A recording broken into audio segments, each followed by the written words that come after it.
Sexy.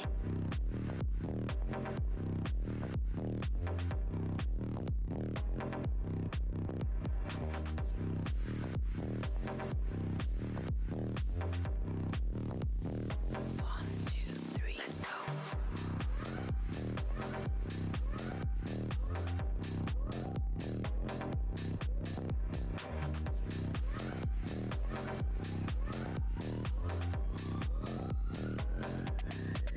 Sexy.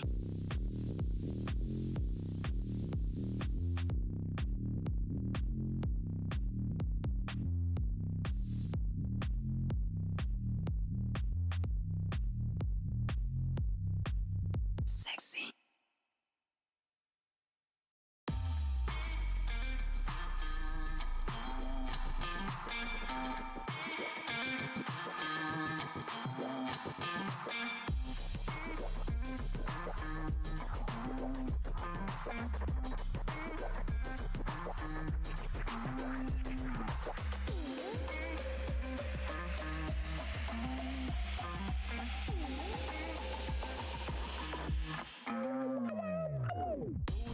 We keep things confusing. I think that we both need to stop this illusion. Knocking on the smooth, I've been on the bullshit. I thought that you knew this. Married to the music. Losing, we keep things confusing. I think that we both need to stop this illusion. Knocking on the smooth, I've been on the bullshit. I thought that you knew this. Married to the music.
Good evening, ladies and gentlemen, and welcome to the African Elite League brought to you by Crown Esports and Monster Energy. My name is Crowns, and I am accompanied by the one and only Enigma as we are ready for action in the African Elite League today. How are you feeling today, Enigma?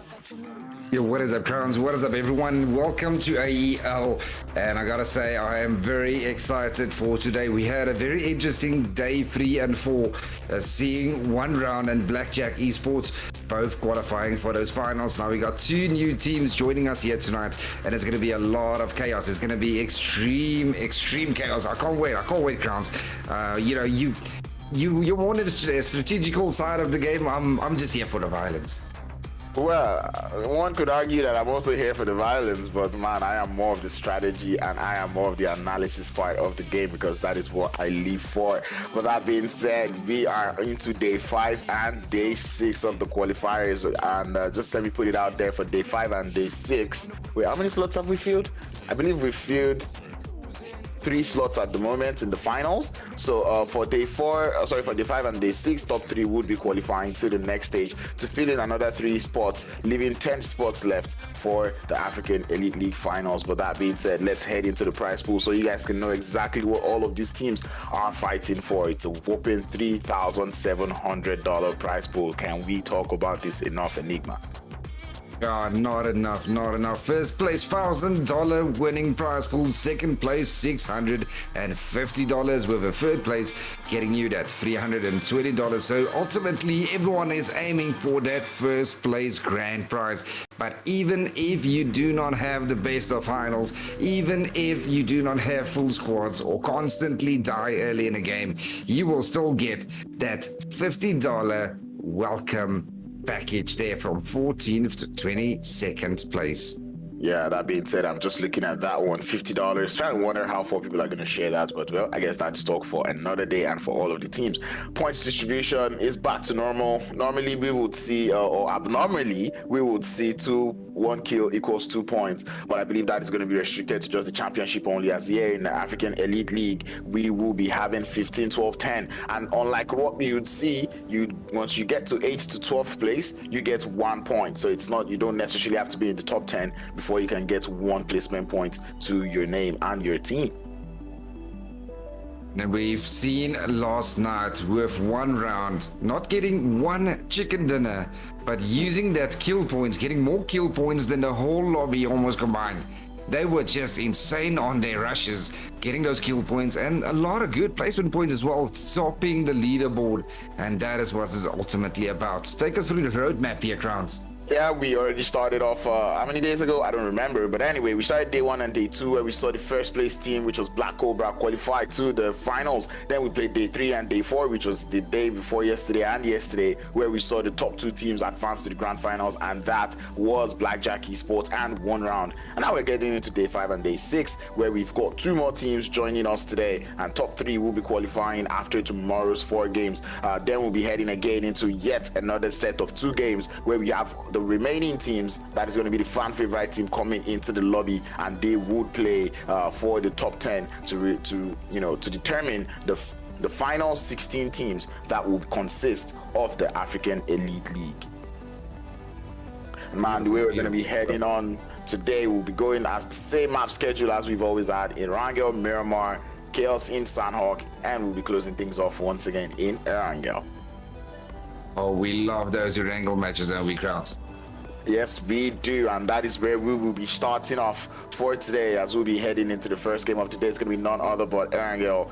I'm pretty sure, and I have been told, Erangel is going to promise us a little bit of spiciness, maybe if not too much than we can handle, as we're about to get things started, kick things off, trying to see what is going to happen, where we're going to be seeing the hot drops. We've got 2 new teams coming in, this Virtual Gaming Squad and Soul Esports, or Soul Africa, coming into today, and these are 2 very strong teams. They are strong indeed, but you still got Desert Flames Esports, you still got Rila Insider, you still got a lot of his OP teams that haven't been able to qualify for finals yet. So it's going to be an interesting battle here in day 5 to see who is going to top that pole position. And look at our flight path there, Crowns. What a beautiful flight path. West to east, down to the southern side, right over the military base. Almost center map, so nothing to worry about. Pachinki is reachable, School is reachable. We see a lot of teams going to Rozok, Watertown side, Georgia Pool as well. It's only the teams going there down to Severny, Yasnaya, as well as Malta that are going to have to jump for a vehicle to get to their jump locations. Yeah, and looking at this playing path, I'm just like, would we finally see any teams going over to the military base? And well, Afro Esports probably listened to me yesterday, which now I feel bad for them doing that, because Team Epic Bullets is in the lobby, but I don't think it's going to be much of a problem, because I know the only team that used to land in the military island was Black Cobra, but right now it does look like the side there of Afro Esports will be jumping there, but they will be accompanied by the newly joined team, Soul Esports Africa. And man, I was just even talking about both teams. I mean, we saw Soul Esports, no, actually Virtual Gaming win the Gamer Wazobia Cup a couple of months ago, and that just goes to solidify, just how strong this team is heading into, like, the African Elite League. Definitely, and with Virtual Gaming landing with EFX right there in the northern side of Georgia Pool. That is going to be an interesting engagement if they do decide to engage right there in Georgia Pool. I would love to see these 2 teams going head on head. EFX ending it off yesterday with a beautiful winner chicken dinner there, Crowds. So hopefully to see a little bit more from them. They've proven that they can and they want to qualify. It's all going to come down to this first 4 matches here tonight. Exactly, and I'm pretty sure even the players there from Sidizens would be a little bit glad that, the side of Blackjack Esports qualified into the finals, because normally we would see Blackjack Esports land around the Zarki area in games like this. But right now we see the players there from Sidizens out there in Zarki. New additions or new stuff that I'm seeing on on the map out here, it's players there from Slime 4KT, going for their, South Jojopo, landing location. I'm not even opting to go for Yasnaya this time. And I'm looking forward to seeing just how well Slime 4KT will be able to play with this landing location that they have opted for. And man, that zone, we saw something like this yesterday now. Yeah, definitely same zone, almost same flight path as well. But 4KT definitely they couldn't get to their normal drop location, which is Yasnaya. Looks like they didn't also opt out for getting vehicles to go that way, so they decided let's go to our secondary spot, which is right here in the southern side of Georgiapool. So looks like they're already getting ready to push on in onto Team Apex there on that western side of the map. Looks like they're gonna push onto that hospital school side. Oh, it looks like in a kill feed, we do have almost one knock. Beautiful shots there from 4KT. Plaza almost getting that knock on in. Can they get him out right here inside of this hospital? Professor's down to 1 HP. Machine starting to fall away, going across that little mountain there. And Storm, he is just ready. This is definitely intentional play coming through from the side there of Slime 4KT. Pretty sure they're aware of the team that lands here. I mean, this is a play that I have seen before. Slime 4KT up against these players there from Team Apex. This was a play that I saw a lot in the PMPL the PMPL spring split. And seeing Slime 4KT doing this again, I feel like Team Apex are just like remembering whatever has just happened in the last time. But yeah, they're doing quite all right. Horz Esports team that I keep talking about. They used to be Intruders, in case you guys do not know them. But anyway, looking quite all right in that Novo area as the Mad Knights, one of the strong teams that we talk about in the lobby. And man, I'm actually even surprised to see that a couple of teams have not even made it to the finals, Yeah, definitely. I mean, just proves how strong these lobbies are. But I'm just surprised. Mad Knights, normally their landing location was always Pachinki. And looks like they're trying to find a new drop location, especially on Erangel. So I hope to see a little bit more from them in these 4 matches here. Yeah, we hope so too. Anyway, another team that I'm actually even still surprised. This is a team there from Slime 4KT, right? And like, come on, Slime. I mean, I wouldn't expect that it would take 6 days for Slime 4KT to make it into the African Elite League, especially given that formats that we have. But well, I probably will be harsher on them on decisions they make today. Another team that I'm keeping my eye out on is the players there from Crown Esports, because we know Crown were on the verge of qualification yesterday, but unfortunately we're not just able to close off the games to push themselves into the finals. Yeah, definitely. They were just unlucky with the zones, the rotations, losing players on early. I mean, how many times did 4KT and Blackjack Esports on the Yasnaya side ran into one another, and they constantly lost 1 or 2 players, especially on their Wrangle matches. So I think that was a big role for them, unfortunately not qualifying there for the finals. Yeah, exactly. Playing such a huge role. One thing that I'm actually seeing from these teams is how stagnant the teams are, right? I mean that in a matter of like, we've been in the game for 5 minutes. It looks like everyone is still looting, right? And that is something that when it comes to competitive play, there's teams that don't even spend up to 5 minutes in their looting phase, and they're all kitted up, looted up, and they're ready to move. But it's been 5 minutes. I know it doesn't sound like it's been a long time, but seeing that the first zone is going to start closing in about 6 to 5 seconds, and I know there's a couple of teams that would like to rotate late, but seeing so many teams not even starting off the rotation kind of like bugs me a little bit. Makes me just feel like, what exactly are these teams having in mind? First game of the day, Crowns. That is it. We're going to see these teams just testing the waters a bit, testing the new teams as well. I mean, who these 2 new teams are. They are very, very aggressive.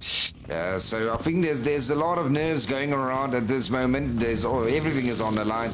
Everyone wants to start off game 1 just perfect. And depending on game 1, that's going to be a huge influence how the rest of your night is going to go. That is the confidence booster that you're looking for. So I think we're going to have a slow game 1. We're going to have a lot of teams just testing one another. Maybe not from the new 2 teams. Knowing them as I know, I think they will still remain to just full on send it into teams. So let's see what it holds in for us. I mean, being the new team in the lobby, you're the visitors in the lobby, right? You don't want to be too much of a problem. But anyway, Epic Bullet, a team that we did not see yesterday. They were supposed to play yesterday, but they did not show up for their games. Very nice to see them coming in today. You know, I was talking about TRC Boy on the end of day 2 about how strong that player was for this team, Epic Bullets. So I'm looking forward to seeing, you know, the players there from Epic Bullets show exactly what they've got, you know, in their bag for us in this African Elite League. Oh yeah, definitely. There's so many teams, so many players that we know are good enough for that finals that still need to prove that they are. Hopefully they have the better 4 games than what they had yesterday. Yesterday there was a lot of teams that unfortunately fell short pretty early in the games. But with 1 round and Blackjack Esports both out of these qualifiers and into the finals, that's gonna mean they're going to be a little bit more confident, especially on their rotations, knowing that they're not going to run into them anymore. Exactly, and we're already seeing some rotations coming in through. A couple of teams already headed towards the center of the circle. But before we start to talk about that one, we have this blooming fight between the side of 3 Crown Esports and Epic Bullet, as Zodiac, the first player there from Epic Bullet, to actually touch ground, and that's going to make that 2 as A9Q on the flank. He's able to get a knock and an instant flush on Octane out there on the flank angle in the farm area of the map. Oh, it's down to 2 players from Epic. It's down Whoa, to Yata. Oh, what a nade. A90. A90 getting him down and then turning around to get down Tri-Boy as well. DRC Boy, and that is it for Team Epic and 3 Crowns. They are just not stopping. They showed it yesterday as well from day 1, from game 1. Just full sending teams being aggressive. And looks like they have the same plan again. Maybe they watched the 1 round. Maybe they learned from 1 round. I mean, 1 round didn't get 1 chicken dinner. Yeah, So maybe 3 Crown is gonna try and do the same. Yeah, I know 3 Crown is actually a team that can actually close out chicken dinner. So I wouldn't be surprised if they go for a chicken dinner here. But you can just see them, you know, exerting all their anger from not qualifying yesterday on the players there from Epic Bullets, sending them back home, sending them back into the lobby. As we lose 1 team, we're down to 14 teams left in the lobby. And this was what I was saying about that circle. And the team's already heading straight to the center. We do see Desert Flame, a play that would normally see from them. So I'm not too surprised to see them. The IMEGA Esports out there on the side. And speaking about this IMEGA Esports team, this is a team that I really want to see them pick up from the beginning of the day till the end of the phase, right? Because we do see them, they always start off slow. Probably on the end of day 1, they end up doing better. Day 2, when you expect them to continue with that, you know, momentum, they kind of just fall off. So, like, you know, I'm looking at them today, and I'm like, do you think they would actually be able to show us, you know, full-on consistency from the beginning of this phase till the end? I think probably, I mean, with the tournaments they have played now together, at this time, with the synergy that they have, surely it should become more consistent. So I think, yeah, definitely, we're going to see a little bit more consistency from them. I'm hoping so as well. First zone is about to close. Let's see, will it shift up north? I've got a pretty good feeling there around Rozok, right there where Desert Flame Esports have currently situated themselves. Let's see if they read the zone well. I feel like it's going to go east. I want it to go east, but anyway, it looks like the zone will just center up quite nicely as many of the teams still find themselves in the circle. And I think many of the teams will be maybe a little bit glad about this zone because, you know, it's still zone 2. You can be pretty much almost anywhere in that circle. But, man, this is one of those circles that if he continues with this center trend, it's going to force the teams to pick between, you know, the north and the southern side of, you know, this mainland. And that's where it becomes a problem, you know, trying to pick which side of the ocean you want to find yourself in. With those bridges, you normally bottleneck yourself in, clustered all together. And when you have a team actually gatekeeping one of those bridges, that's when you lose a lot of his players. But beautiful stuff here from Desert Flames Esports, getting 1 knock, but down goes, oh, that was a beautiful hit. Beautiful return fire, knocking down DOS, Bearden very low as well. Bearden is back up full health. Can they get DOS in? Can they get a revive in, though? But no, in they come. Looks like they are going to crash right here onto Desert Flames. And here comes Team Soul. Full sending it right in. Bearden goes down. Omar and Wesley right there on him. Here comes a Hemo as well. They do confirm him. They got DOS almost back up. No, DOS looks like he is going to get confirmed. Oh, those nades doing a lot of damage, Crowns. Just not getting those knocks in. And Sony Sport looking to make a debut in the lobby right now as they get started with the side of Desert Flame Esports. One knock already on the side there of one confirm actually coming through from the side of Desert Flame, but Sony Sport still looking as strong as ever with that beautiful grenade coming through from Wise to get down Flacco IGL of Desert Flame Esports, and this doesn't look to be so good for the side of Desert Flame Esports. It's currently raining grenades. 6 got the last one left, gets spotted behind the fence, and down he goes as Sony Sports start off on a very strong foot, introducing themselves into the lobby with this beautiful push onto the side there of Desert Flame. Beautiful push from Soul, not losing a player, picking up 4 kills, and they've got the perfect compound where I think this final zone is going to be. I've got a very good feeling about this compound, so definitely this is a well-organized push. They wanted that compound, they got the knock, they full sent it in with a full team, and they got the kills and the compound. What more can you ask for? What more could you ask for? The players there from Horz Esports would be asking for kills. If you ask them, that's probably what they would be asking for, because we all know many of these teams like those elimination points. But anyway, we do see zone rotations coming in through. We see the players there from EFX getting started with the side of Virtual Gaming Esports out there on those northern bridge of, on that northern bridge of Yasnaya Poliana. An instant thirst to follow suit on the side of EFX, continuing on that strength that they displayed yesterday, and they're looking to continue with this push and this engagement onto the side of Virtual Gaming Esports. Now, Virtual Gaming Esports, they've seen Horz Esports make their debut. See that Horz Esports just wiped the score. Oh, And I'm what pretty a sure nade!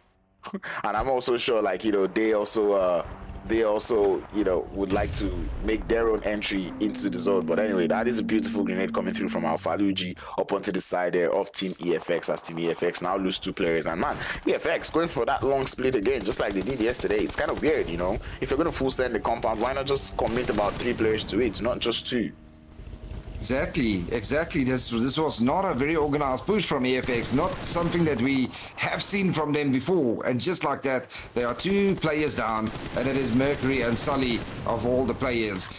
Definitely a big loss for EFX. They still got Boyka and Pyro left, and we've seen what Pyro can do. But Pyro now basically all alone, trying to get into his buggy, trying to disengage from there. Wow, Boyka is still running around there, trying to spray at them. But Virtual Gaming trying to hit that buggy from Pyro. Will they chase him down? Will they try and go for another kill point? Looks like they are gonna... No, he's pulling back. He's going back to his compound, pulling back to his team, leaving Pyro there to fight another day. The team there from Team EFX still left to 2 players, and you can tell that the players there from Virtual Gaming Squad are going for that isolating play, trying to isolate that player Pyro as they're sending him with a 2-man. But we've seen Pyro yesterday. We know that man is capable of clutching a 1v2, but it now boils down to the question of, can he do this here again today? Sending in the molly to prevent the push, but the headshots through the window from Zeus would get down Pyro, as Boyka will be the last player left for the side of EFX. And here comes Virtual Gaming making their debuts with the bad manners. They're saying, welcome, we are new team here into the lobby. We're just gonna test you all out.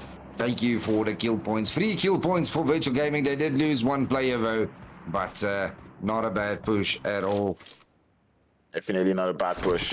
Maybe no, I wouldn't even call it a bad. I would say good defense coming through from them. Defense, great, yeah. Given the fact that Team EFX got that initial knock onto the side there of a Virtual Gaming Squad, they would be mad that they got their players tested, which is exactly why he just went for the punching strategy there. But we'll allow it to happen. We're down to the last 13 teams. We're in zone 2. The zone continues to shrink smaller and smaller. It does look to have favored more of that southern side of that zone, or of the map ish, of the island. I don't even know how to put it, but anyway, we are in the northern side of Rozhok, just in case you do not understand what I am saying in context. Yeah, looks like it is definitely going down to that southern side. Might just move up our next zone towards the northern side. Looks like we are going to have a zone in between Rozhok and School for a final zone. So that hill play is going to come into play very, very soon. And we can see a lot of these teams now focusing on getting or reading where this next zone will be. We got a couple of teams heading into School. We got a couple of teams going for the apartments. Got a couple of teams right there in Rozhok as well. And EFX does get eliminated fully in 13th place. 12 teams remaining, Crowns. What is your caster prediction? Who do you think is going to take game 1 right here?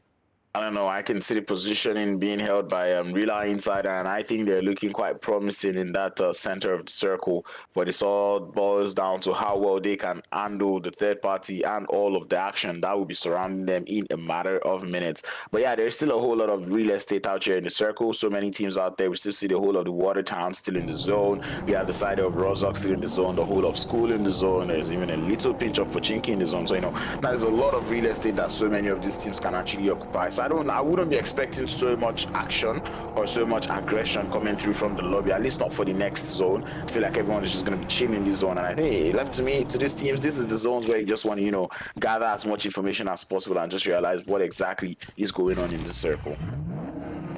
Looking at that eastern side of the zone, we still have virtual gaming that needs to push on in. I think that's going to be our next engagement. They have to crash either a team or do a very wide rotation to actually get into that zone. We'll see in a second how they are going to play it, as well as this western side. You got Team Citizens also trying to get into zone, and looks like they are going to crash it indeed. Team Citizens now right here in front on Team Apex, and the nades are just flying in through. All the utilities going to use Cage, full sending it right in there. Oh, what a beautiful nade there, getting down Machine, and it's now down to Cage and Professor versus Kumalala and 11. In comes 11. Cage, and 11 goes down. It's all down to Kumalala. Can Kumalala clutch this, Crowns? Kumalala up here with the God Yi, but man, Kuma all alone here, which makes me wonder why God Yi has not formed up on that player yet. But anyway, I believe it's going to be cover fire, but cover fire does not prevent grenades from coming in through. Kuma able to get one knock. Professor tries to get Kuma down, and indeed he will. And God Yi's cover fire not enough to prevent Professor from getting that thirst. And now God Yi looking to get into the vehicle to form up on this fight, but I think it's a little too late, as Team Apex would be able to grab their revives onto their players. Yeah, he's going to come in a little too late, come into a 1v2 at the moment.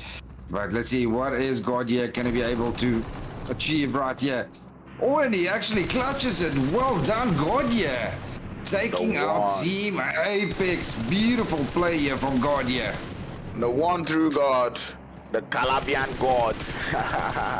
Anyway, Gordia coming in for the rescue. Not a push that I really support, because I felt like, he stayed a little bit too, he was a little bit too far from his teammates on that push. But hopefully they'll be able to grab all their revives up, as it does look like 11 will get revived out there on that ruins area around the churches. Anyway, Citizens Gaming, this is where it becomes a problem, because right now they may have cleared the players there from Team Apex, but now becomes a problem of how are they going to get into the circle, especially given the fact that Slime 4KT happen to have all their players on that northwestern edge of the circle playing gatekeepers onto the side there of Citizens. Yeah, I didn't expect this zone shift at all to go to his Pachinki side. I would never have guessed that. I would say we would have either been between Rozok and School, or somewhere there on the top of the hill there. And you can see here now the Mad Knights and Free Crowns looking very dominant there inside of the center of the zone. Looks like we got Free Crowns taking Pachinki side, Mad Knights taking that small compound at the bottom. Free Crowns actually stopping there on top. Are they going to try and engage here onto Mad Knights and try and take over that compound? That's going to be an interesting push.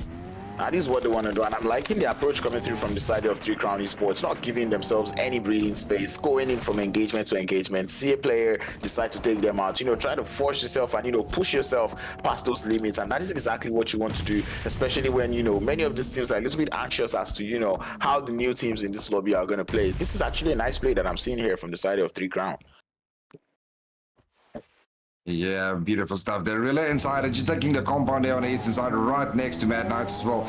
They might just be a party pooper here in this engagement if they do get an angle on either one of these two teams as they are engaging, maybe coming in for that third party. And here you come, Virtual Gaming, also pulling up here from this northern side, right behind them.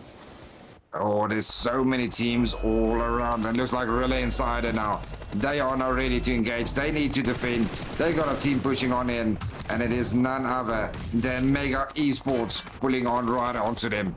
Anyway, it is trouble out here in the northern side, as we've got headshot heals being occupied by 3 different teams. We've got Slime 4KT, the players there from Cyclone Shield, and we have the side there of Horz Esports coming in through on that northern edge of the circle. But this is where it becomes a lot of trouble. IMEGA Esports still out there, also close to the headshot hills, and looks like Horz Esports trying to make the most of this position that they find themselves as trouble begins to loom on that northwestern edge, actually, as Slime 4KT gets that engagement started with the side there of Sidizens.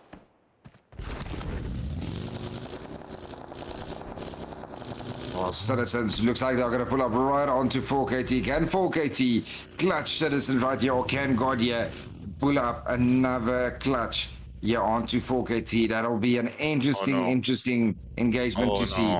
Oh no, 11. What a wrong time to be lagging right now, as that player does look to be a little bit disconnected. Kumala does seem to come in through for a little bit of support, and I think he may have just been able to do it. I'm not too sure, or maybe not yet. Slime 4KT probably still grabbing that revive, but anyway, 3 Crowns still continue with the aggression out there on that southern edge of the circle now, as the side there of Cyclone Shield getting heavily battered by players there from Mad Knights. 3 Crowns getting a couple of knocks in here, stealing that kill on Mad Knight, and 3 Crowns currently on 6 kills in total, as well as Horz Esports on 6 kills. 2 teams, both full teams at the moment, haven't lost a player just yet. Here comes a nade. Will that nade be good? That is almost a good nade, but those stairs just saving him. There's so many action all around, but down goes Team Sidizens as they do get eliminated by 4KT there on that hill. Just not getting into zone. 4KT will take that northern side of the zone, and they're going to be completely over. IMEGA Esports gets eliminated as well, and now it is down to our last 8 teams, Crowns. Yep, I am quite interested in seeing how this game is going to turn out. Rila Insider losing their lives. Players there from Crown Esports still alive out there on that southern edge with 7 elimination points, but you've got to give it up for Horz Esports with 9 elims, and they're still out there on that eastern side of the circle. But anyway, it looks like trouble is about to start to loom on that southern edge as the players there from Crown Esports getting approached by the side there of Afro Esports. This is something that, you know, I was about to comment on. To see Afro Esports still alive at this time of the circle is something quite interesting to see, and I would expect them to be able to, you know, probably grab that rotation up to the, you know, western edge of the circle and try to see exactly what they can do. But they've lost 1 player. Come on, Afro Esports. Afro Esports not looking very good at the moment. Down to Swags, the last remaining player for Afro. Can they take him down right here? Can they take out Team Afro? Or that vehicle explosion almost does take him out, but he is going to try and smoke to get a little bit of a cover before hitting and doing that heal off. But in come 3 Crowns, going to push right into him, and this might be it for Afro. Yep, and they do take him out, and 3 Crowns, they ain't stopping. 10 kills in total for them. Beautifully played by 3 Crowns. Now they got to focus on getting into that zone as well as the art of killing. Currently, Cyclone Shield Esports and the Mad Knights looking the best inside of zone. They're right there, almost center zone. Anyway, the trouble out here on the north will continue as Horz Esports send it over to the side of Slime 4KT. Slime 4KT losing 2 in that engagement. Storm sending the grenades over to the side of Horz Esports, but I think Himo now knows exactly where that player is as he begins to send his own. It's a wonderful grenade, but it's a little bit undercooked coming through from Storm as he continues to send more and more grenades. But Omar does come through with the run over, barely misses Storm by the head, but the grenade from Himo will not do the same as Storm and Slime 4KT find themselves back in the lobby. We are down to the final 5. 4KT getting eliminated, and now we got down to our last 5 teams. It's down to Sal, 3 Crowns, Art of Killing, Mad Knights, and the Cyclone Shield Esports. Cyclone Shield on 2, Mad Knights on 3, Art of Killing on 3, and then we got Soul and 3 Crowns, still full teams. Soul looking very good nowadays with this final zone there on that northern side. They have a player right inside of zone, while the other 3 is just playing the edges outside of zone. You got Cyclone Shields as well as AOK Mad Knights just on that southern edge of the zone, where AOK and 3 Crowns now both have to fight their way into.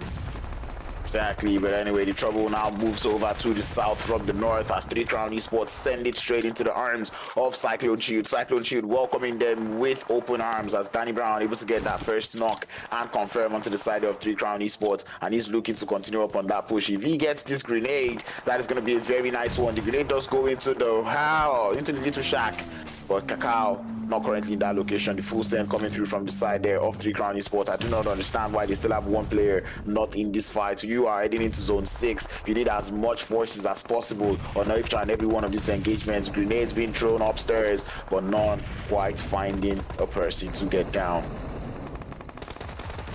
We can see there a 1-9 currently just taking an off angle, while Kakao and A9Q currently focusing on to Danny Brown and Heisig at 2v2, and they're using all the utilities. There's flames just on every single level. Danny Brown does get confirmed, Heisig gets confirmed, and that is it for Cyclone Shield Esports. Mad Knights, the beast goes down to Agent 47 and Kingerman. Man, Esports and 3 Crown Esports looking very strong when it comes to that elimination points, but Esports looking stronger with that numbers advantage that they have got going on, as Himo does coming for the push onto the side of 3 Crown Esports, gets A9Q down, Kakao the last player left, and Esports looking to go on this fight with full force. And I'm enjoying what I'm seeing here from Esports, taking 2 fights at the same time. That is so much zone control, that is so much awareness coming through from the side here of 3 Crown Esports. 2 players dealing with the full force of Mad Knight, 2 players dealing with the full force, or sorry, with that solo player coming through from 3 Crown Esports, and I'm enjoying what I'm seeing here from Esports. Soul taking down the beast. Now it's a 2v2 down to Agent 47. And we got Hemo pushing on in, and Hemo getting another knock. Beautifully stuff here by Soul Esports. And they continue with the clearing off. 247. And Agent 47 definitely not feeling himself with this push coming through from the side there of Esports. Kakao gets spotted as he finds a way out of that building. He does try to return the fire. He does get it, but Esports are excellent with the cover fire. 18 elimination points. And the winner chicken dinner. The first that we have seen in the African Elite League. And Esports make their debut in the African Elite League qualifiers with 18 elimination points and a chicken dinner. What a play from that team. And Soul coming in here with a bang crowns. 18 kills. We haven't seen 18 kills in the previous days. Not with these teams. Soldier, that is a big confidence booster. Beautifully played by Soul Esports. And as well as 3 crowns. I mean, 3 crowns even still got, how much? 8, 9, 12 kills in total. Beautifully played by 3 crowns as well. That's a lot of points. Second place with that amount of kill points. And then a Mad Knights obviously in third place with only 4 kills.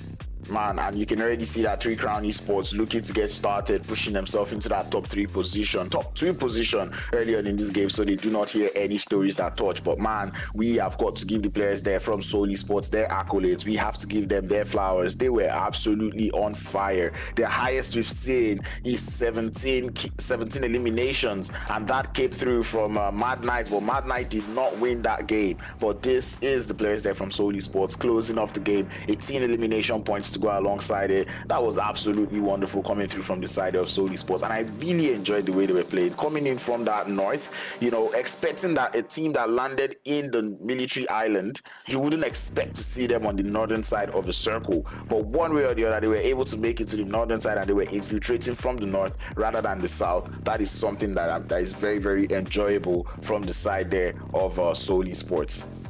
Yeah, definitely. Let's have a look and see who's going to be our MVP for Game 1 on Day 5 of AEL 2022.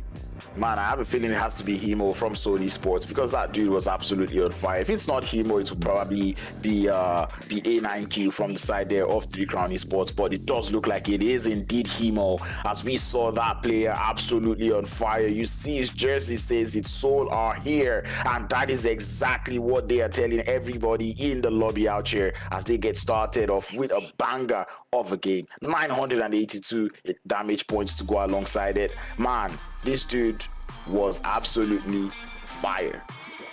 He was 982 damage, almost 1,000 damage, only getting those 6 kills. But man, beautifully played by Himo from Soul Esports. He was definitely a huge attribute to his team here in Game 1. Looking forward to seeing what they can do in Game 2, 3, and 4.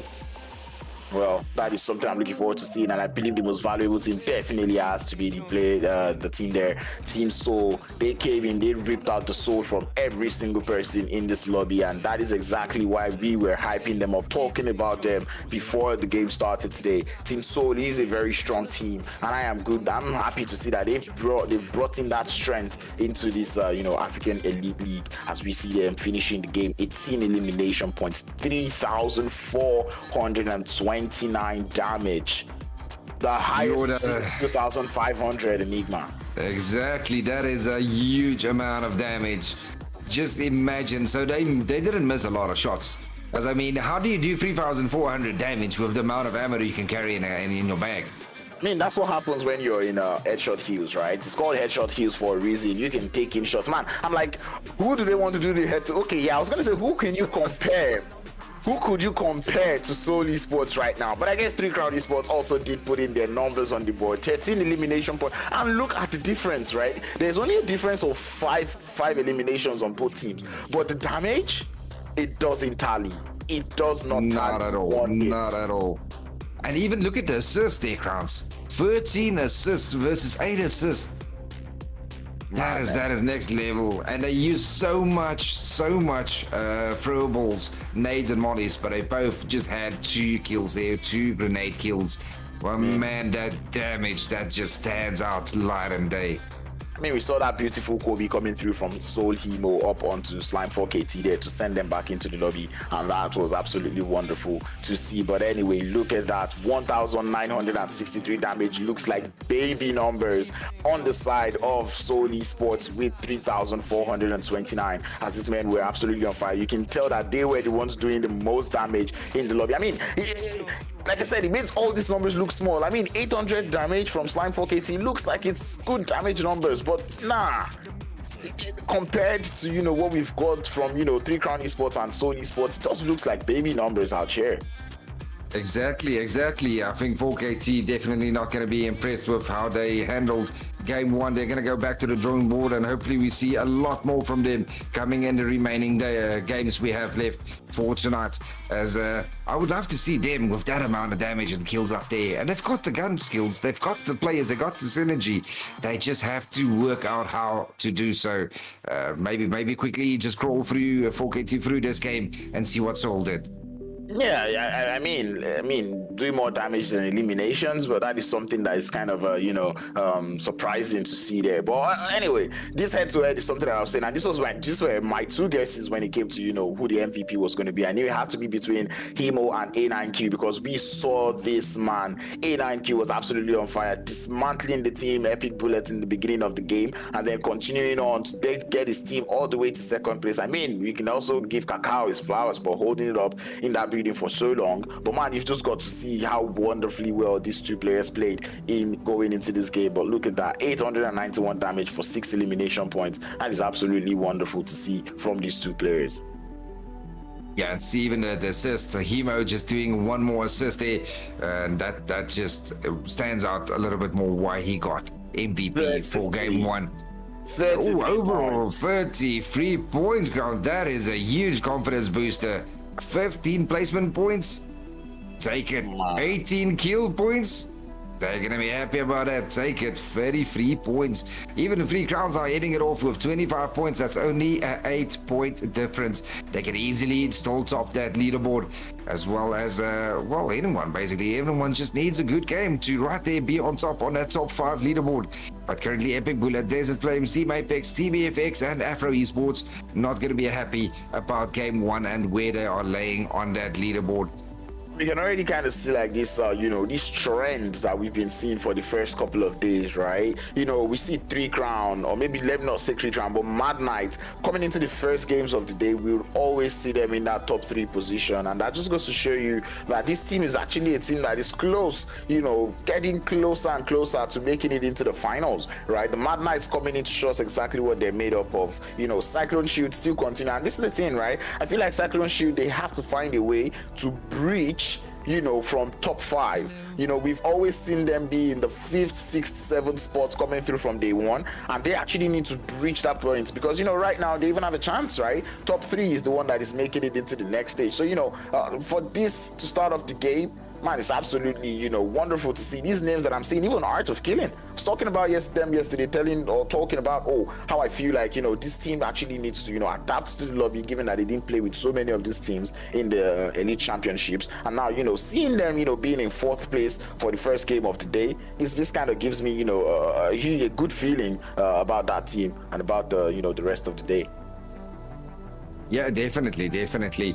Looking more forward to seeing these top 5 teams to just keep on dominating, keep on getting those placement points, and the bottom 3 of the top 5 just maybe working on a little bit more kill points there at the end, maybe getting a chicken dinner there, here or there. But 3 crowns, man, from the land up until the final zone, they were just so aggressive. It didn't look like they were playing for that chicken dinner. It looks like they had a 1 round type of mindset, just chasing teams, chasing kills, and it paid off. They're second on the leaderboard. They're so close to first place. 1 chicken dinner and a few kills, easy top pole position. And that's where I throw in the question, can they continue to do it? The only way to find out is when we get more games in the African Elite League. So that being said, we'll be right back with more African Elite League with African Elite League action, as we'll be heading into the second game of the day. It's going to be none other but Miramar. Stay tuned, stay connected. We'll be right back. See you now.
Ladies and gentlemen, welcome back to the African Elite League, brought to you by Crown Esports in partnership with Monster Energy. I am out here with Enigma. We're about to get into the maddest map of Erangel. We'll be heading into the sandy dunes of Miramar. How do you feel about this one? Miramar, not a big fan. A lot of hills, a lot of sniping, a lot of driving, a lot of vehicles flipping, a lot of mistakes. But it's always for an interesting challenge.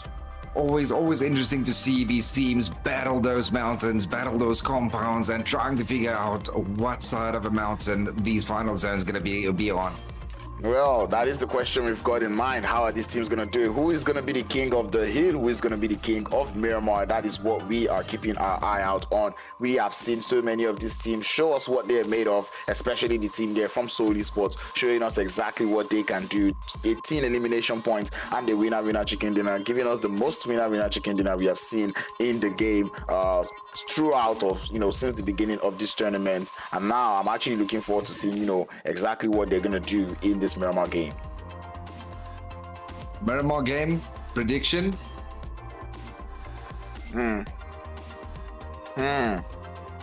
It's a top one.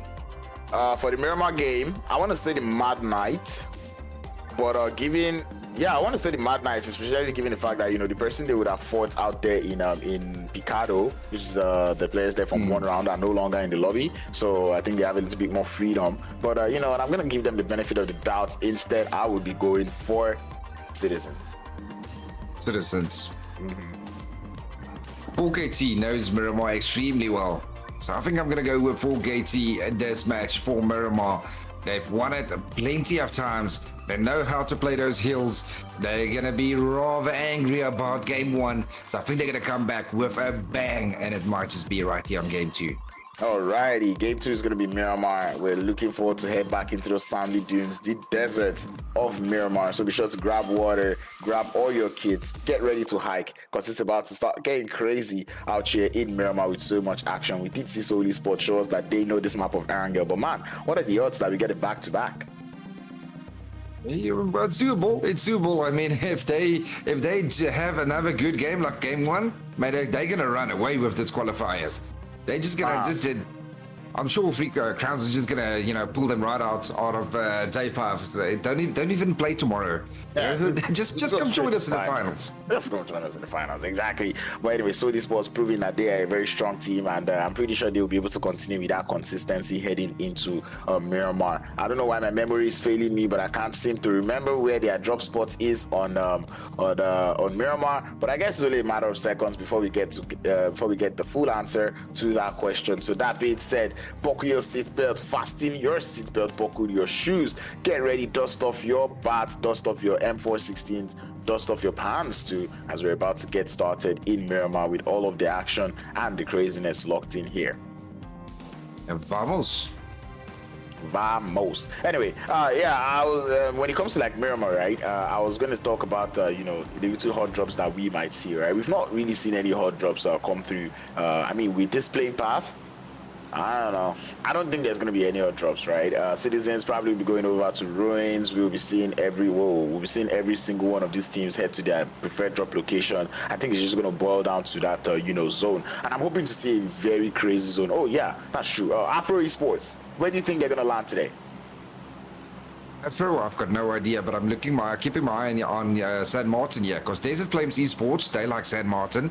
Right on a hill just above, overwatching San Martin, you got Rila Insider there, always going for that location as well. But I do think that Virtual Gaming might just go there for San Martin also. Oh, well. So I think we're gonna have a very interesting San Martin landing here. I'm pretty sure of it.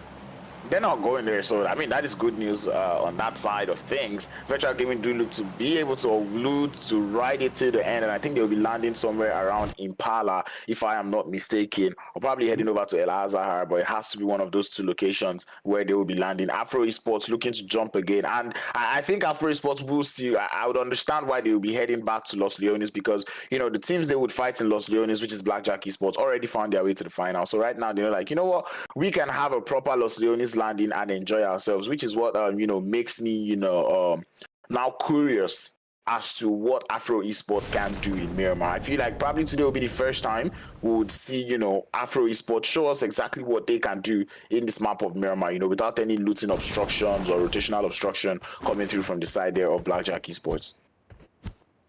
Yeah, definitely. Looking at the map currently, all these teams making it on down there. Looks like we do have a few teams landing quite close to one another. We might just see them picking up a player in that rotation, trying to go for Los Leones, but Mad Knight's definitely going down to south side. 3 Crowns here, taking Impala side. They've got a whole Impala for themselves, while Virtual Gaming is going to go down to Porto Priesto with Team Epic, followed by 1 member from 3 Crowns. So 1 member from 3 Crowns just following them from behind. Well, the 3 of them is Impala.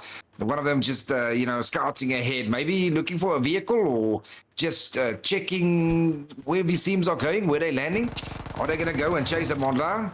Or then comes those Uzi shots from Virtual Gaming onto Team Epic, and they do get them down. What? Beautifully hit, no iron scopes, and they get them all down. Well, I know the players there from Epic Bullets to land in Puerto Paraiso. Virtual Gaming, on the other hand, I'm not too sure about that one. But, seeing them here is a little bit, surprising, as they do get the first kill, first blood of the tournament. It's going to be going over to the side of Virtual Gaming squad as they get that kill in style, Uzi long range, and they run over to, put a cap on the head. That just goes to show, that Virtual Gaming are in for something in this game. I mean, 2 games in a row, and these guys have just been, showing us that they want all of the action in this lobby. And Team Epic, they are now running chickens at the moment, all just watching. Or is he going to run right into Virtual Gaming down there? Does he have an idea that they are there? I've got no idea. It looks like he's just going to full send it right into their warehouse, right into Virtual Gaming. It's going to be unfortunate for Team Epic losing a player that early. They got 3 players, but they are split up so widely now at the moment. Well, at this point, I wouldn't even be expecting the players there from Epic Bullets to still be, vouching to go closer to the side of Virtual Gaming, right? Like, I would just think, you know what, Puerto Paraiso, not today. We'll probably be trying that tomorrow. But for today, we're not going to be heading towards that location, which is something that I was expecting. But, seeing these players actually still out here kind of just gets me, feeling like it almost feels like, it's a death wish coming from the side there of Team Epic Bullets. Looking at the rest of the teams now, all just looting away, each one in their own compounds. Doesn't look like we're going to have any early engagements here on Miramar. We must see a very slow start here tonight. But that's good as well. I mean, we're going to have a slow start, but we're going to have a very, very busy and different final zone. We do have that zone far off on the east, so it kind of makes me just, look forward to seeing what these teams will be showing us today. But anyway, rotations coming through from all of those teams on the north and the northwest is what I'm trying to see, coming through from, Sidizens, Slime 4KT, Cyclone Shield, 7 scenes out of killing, right? These are like the rotations that I really want to see, happen in this game. But anyway, I do see Zeus from Virtual Gaming didn't get into the slot on time, but I don't know, man. Drown yourself. It's taking so long. But anyway, TV FX, I'm enjoying this that I'm seeing from them, because normally we would see TV FX land in El Azahar, but it just goes to show that these guys did do their research, and we see them opting to go for Cruz de Valle and Torre Humada instead of landing El Azahar that we would normally see them in, and that is just respect going over to the side of Soul Esports, and I love that coming through from on the side there of Team EFX. Interesting to see. I don't love it at all. I would have wanted him to completely just land there on Team Soul and give us a proper engagement from start. Give us the violence we want to see. I would love to see those teams going head on head to very, very strong, aggressive teams. That'll be an interesting engagement to see, especially with no third parties close. Just a full-on 4v4, team versus team. Maybe they'll rotate in. Look at it this way. If they fight and kill themselves in the early circle, who's gonna fight in the later cycles? I think that's what I advocate for. Yeah, that's true. I mean, ultimate goal is to get a chicken dinner with a couple of kills, but for me, it's all about the violence. I don't care about chicken dinners. I only care about those kills. I just care about those headshots, those scopes, those epic nades. That is what I want to see here tonight. Well, let's see. Maybe this Miramar would show us, more use of grenades because, we don't normally see so many grenade eliminations coming through from, this map of Miramar. We would mostly see, all of this long range, and I'm looking forward to seeing snipes coming through from this team. I know African region to be one of those regions where the players are very flexible, especially when it comes to the snipers and the DMRs. So I'm looking forward to seeing what these players are gonna do with these guns in this map. Yeah, there's a lot of sniping on Miramar, especially those DMRs. I'm a huge Mini 14 fan. I absolutely love it. The recoil on it, quick little taps, a lot of damage. It is just a great weapon to use, and I know a lot of his players love to use the Mini 14s as well. So hopefully we see some very, very good single taps coming through here on this Miramar map. Look at it, a lot of his team is aiming there for that center side, right onto Team Apex, right around Graveyard, Minas Generales, La Bandita. Looks like they've got an idea that the zone is going to end right about there somewhere.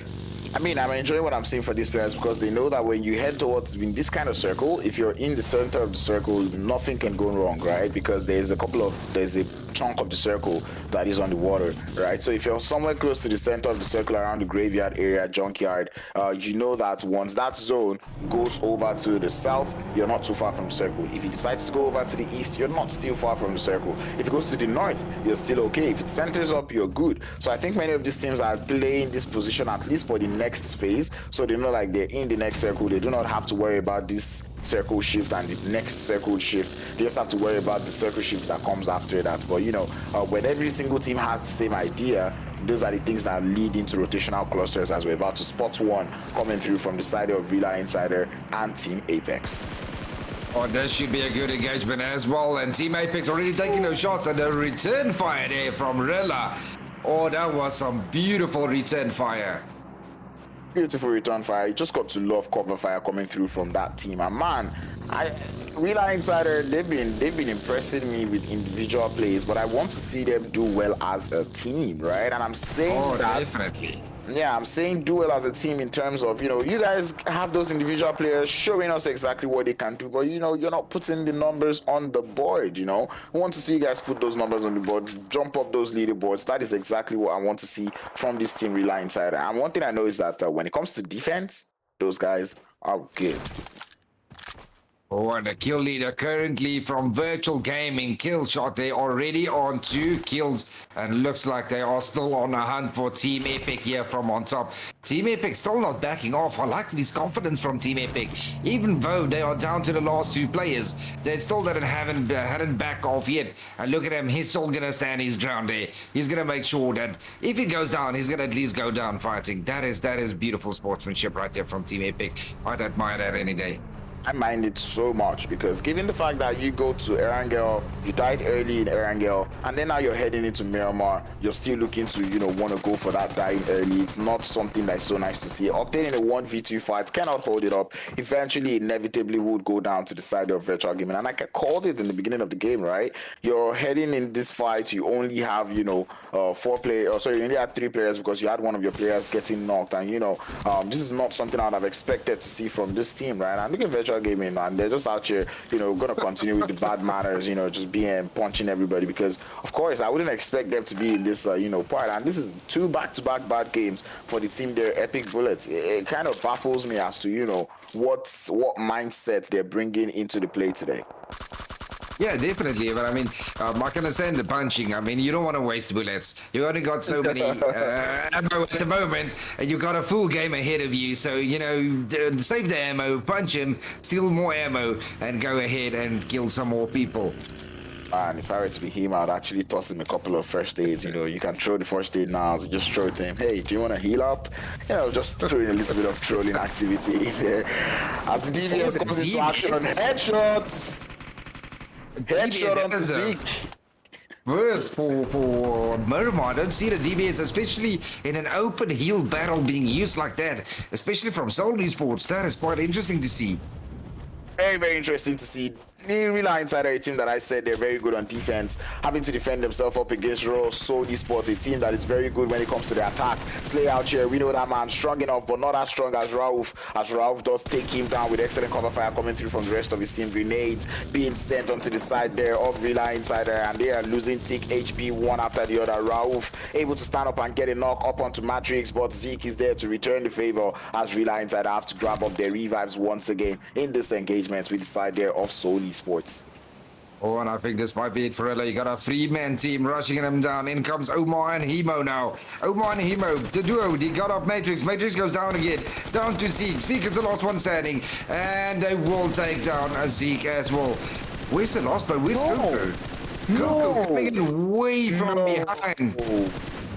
Coco is just too late to engage in this party. He does get one knock in though. But I think it's a little bit too late. Then down goes Rila Insider completely. I am very curious to know what happened in that fight, right? Like I said, Rila Insider, a team that knows how to play that defense. So seeing them try to do that with 3 players when they could have done so with 4, it baffles me a lot. But not inside of the circle, we have the fight.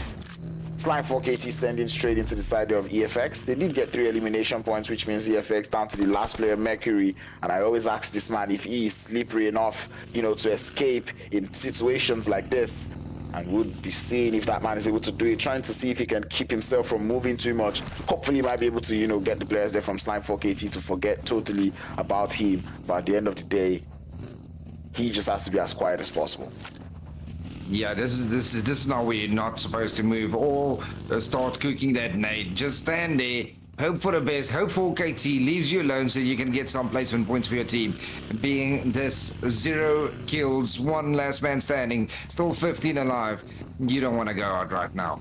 And Slime 4KT searching frantically for the players there from Team EFX. You'd almost wonder what went wrong. Shots coming in through. Mercury able to do a couple of damage, not losing any HP to go alongside it. As 2 of the players there from Slime 4KT have to get their HP back up. But anyway, there is third party coming in through. Well, actually, not even third parties. An off angle coming through from the side there of Slime 4KT. Mercury is able to get one. Tries to go for the thirst. Indeed, he will get it. And they will take that player out.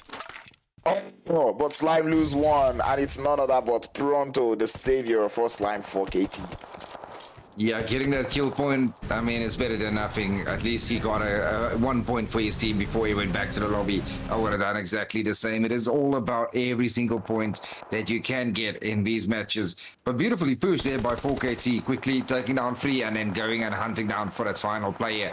Oh man, look at his hill. There is just so many people right here on his hill, completely surrounded by 4 teams almost. That is some interesting engagement right here. You got Team Apex right here, Team Soul, Team Mega, as well as Virtual Gaming, all around them in these hills. And speaking of the heals, right, there's this split that Team Apex is holding. I'm kind of feeling skeptical about it. It feels a little bit too thin, and I'm looking to see how well they will be able to play that split. Hopefully, you know, they're all on the top of mountain tops, which means if there is a knock that comes through, it's probably going to be a long drive to grab that revive. But anyway, many of these teams up on their split. So this spot on a 2-2 split also, and it does look like they will be trying to, you know, try to closing that up a bit, get closer to each other. This is zone 2, and yet we're seeing so much action happening in this game. You know, so this spot already up to 6 elimination points. Them man are on fire. Yeah, definitely on fire. Hopefully to see more here from Free Crown as well. We know what they can do. But I mean, they can't force in it into a team. There's so many teams around them on these hills that as soon as you go across a hill to fully engage on one team, you're going to get hit by the other 3 teams all around you. So it makes it very difficult for them to push on in. And looks like they are rather going to fall back a little bit towards that junkyard side. They did lose Fantasy and A9Q, so they're down to 1-9 and Kahu currently now down, you know, defending himself against a duo all alone. Nowhere close. IMEGA Esports still trying to find a way into the zone as well, trying to figure out what is the best spot to take. Where's this next zone gonna go? Well, I believe that is the question on the mind of all the IGLs and the players in this lobby as we're in the 15 points mark. And this is the point where we start to guess what teams we think would win. But anyway, I'm still putting my money on the Citizens. Slime 4KT, I believe your money is still on them as they've been able to grab 4 elimination points, but they lost one player. So it's a question of would they be able to continue. Afro Esports, a team already losing swags on rotation. And right now, like I said, today is the day that we'll get to probably see Afro Esports show what they would normally do in a Miramar game as we get that zone shifts down to the southwestern edge. See what can Mega Esports now do. Looks like they're getting ready to focus on rotating into zone as well. Virtual Gaming as well coming into that top northern eastern side. Man, it's just so many teams all over. Just look at the right hand side. Everywhere is basically already taken. So it's going to be difficult for all the teams outside of the zone. For Mega Esports, Virtual Gaming, they're all going to have to either crash a compound and start to engage, or maybe just play the edges there just on the outside of zone and hopefully come in for a third party. But that center with 3 Crowns and Team Apex and the rest of them, that is the hot spot here at the moment. You can just see the throwables being used all over here, and no knocks, no damage just on yet. Those nades just not connecting as they would like to. Commendable play there coming through from the side of Team Apex as I see them already forming up on their teammates, realizing that this is not the zone where you want to be holding the splits that is that thin. And I love that one, gathering information, using the information that you've got to your advantage, and they're playing it, to the paper. I love it. But I was going to say this zone actually causing like an inverse of things, right? Forcing teams that would normally play center like Desert Flame to the edge and forcing teams that will play on the edge like Team Apex to the center. It's kind of it's kind of a test for many of these teams in the lobby. And there we go. Team FX currently eliminated in 14th position, 13 left standing. And looks like we got Virtual Gaming. They did lose one player, but they're starting to focus on engagement. They got a knock in front of them, and looks like they are going to go and chase them down. Are they going to take a little bit deeper into zone? One shot right there in front of Soul. Hemo currently knocked all alone. Will they go for that push? Where is Virtual Gaming going to find themselves? He's got Gaddafi and them currently rotating way to up north, the northern side. Oh, looks like they're taking that compound right there on the outside of the edge of zone, leaving Gaddafi one shot to all defend alone there at the moment. They're only a duo. So, yeah, definitely not in the best position here for Virtual Gaming. There's only so much they can do, right? They did come into the game with only 3 players. They lost 1 player in the skirmish with the side there of Epic Bullets, and now they're reduced to just 2 players. So it's only so much. I'm happy to see them, going for that, edge play because there's only 2, you can't be sending this straight into the center of the circle. But anyway, Desert Flame Esports looking to get into an engagement with the side of Afro Esports. 1 knock already coming. Oh, beautiful. And I'm waiting for this full send, but it doesn't look like it's going to be coming through anytime from the side there of Desert Flame. Yeah, Desert Flame's just getting those knocks, doing a lot of damage. Oh, who got eliminated now? Looks like Epic Bullet finally got eliminated in 13th position. 12 teams remaining. Let's see where's our next zone going to be. We currently have a lot of teams now doing a lot of damage to one another around here, but just no one pushing on just yet. 12 teams in this big zone, still easy to maintain a small little hill or ditch, so nothing to worry about just yet. There's enough space for these teams. I mean, we've seen smaller teams with more, smaller zones with more teams in it in a previous. Oh, look at the zone shift. We have hit that 20-minute mark of the game, and now we know that this is where the trouble starts to loom. This is where the problem starts. This is where all of these teams get forced close to each other, and we look forward to seeing how they're going to do it. This is where we're going to be looking at teams going out in the blink of an eye as we do get a deadly zone shift up to that up to that northern edge of the circle. Slime 4KT sitting comfortably with the 1-1-1 splits that I think they should close up. Citizens looking to head in from that western edge, might be running into the players there from Cyclone Shield, but so many teams have to rotate in from the south, and it is trouble on that southern side of things. Yeah, Gaddafi and 4KT right there on that northern western side. or eastern side, right there into Plaza. Looks like he's going to fall away. I thought he's going to engage there onto 4KT. But 4KT looking very good at the moment. They're almost on the center side there with Go, with Storm and Plaza split up there at the backside. And you've got CLA, still a full team, just taking that edge on that western side. You've got Team Soul, also still a full team, taking that eastern edge right there. Gaddafi is definitely a representation of me, man, because that man almost died just because he wanted to grab a couple more loot.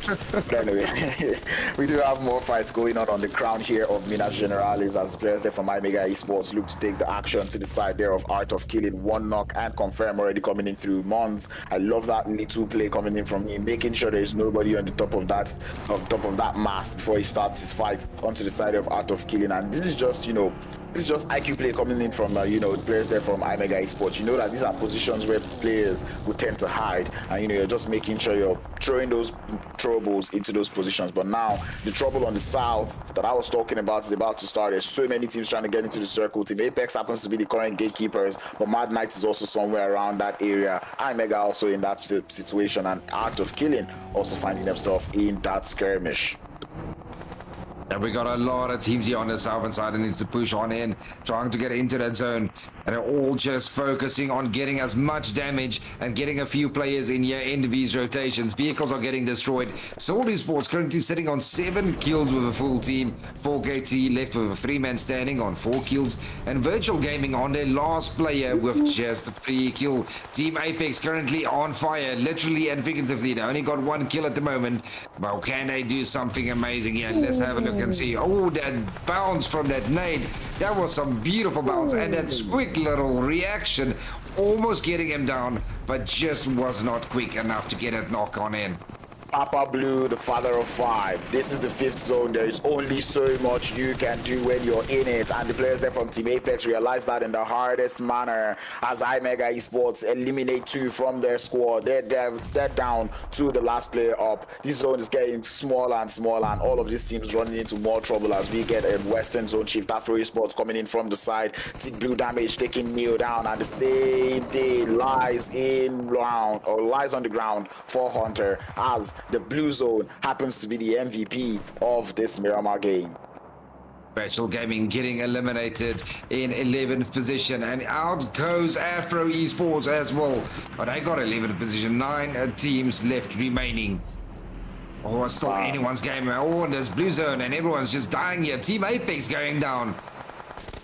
And man, trouble already getting started out there on the south as we're almost done with all of that. IMEGA Esports able to weather the storm perfectly, still up as a 3-man squad, maybe just losing only 1, but they have to grab a revive. Mad Knight's coming in, but the Devil able to put in those devilish grenades, getting a 2-piece knock onto the side of Mad Knight. Wonderful for the defense, something they eventually need. And man, Molotov's coming in. That is a wonderful one coming in from this Devil, and this man likes to play with fire. He's about to go up against the base. The Devil, greater than the feast, doing in the work.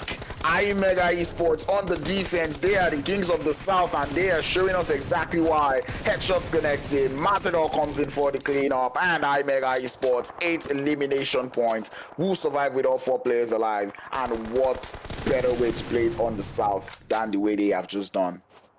Yeah, definitely. And down goes the Art of Killing now as well in 8th position. 7 teams remaining. 3 crowns currently have 1 knock. It's all down to Kakao. Can they get it reviving before the zone starts on closing? He still has a full team of Mega right there in front of him on his side that he needs to focus on.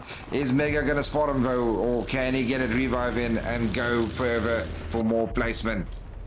That is the question we've got in mind. IMEGA Esports absolutely obliterating every single team in vicinity. 3 Crown happen to be the next team in their line of sight as Nagato, the man with the Renega ultimate push, doing what he does best, taking the shots, and Kakao just has to bleed out to the blue zone because I believe that is the resolve he's come through. But right now, this is the ultimate test for the side of IMEGA Esports as they have to go up against the players there from Soul Esports, as Soul Esports now would be the gatekeepers onto the side there of IMEGA as they do not have the zone.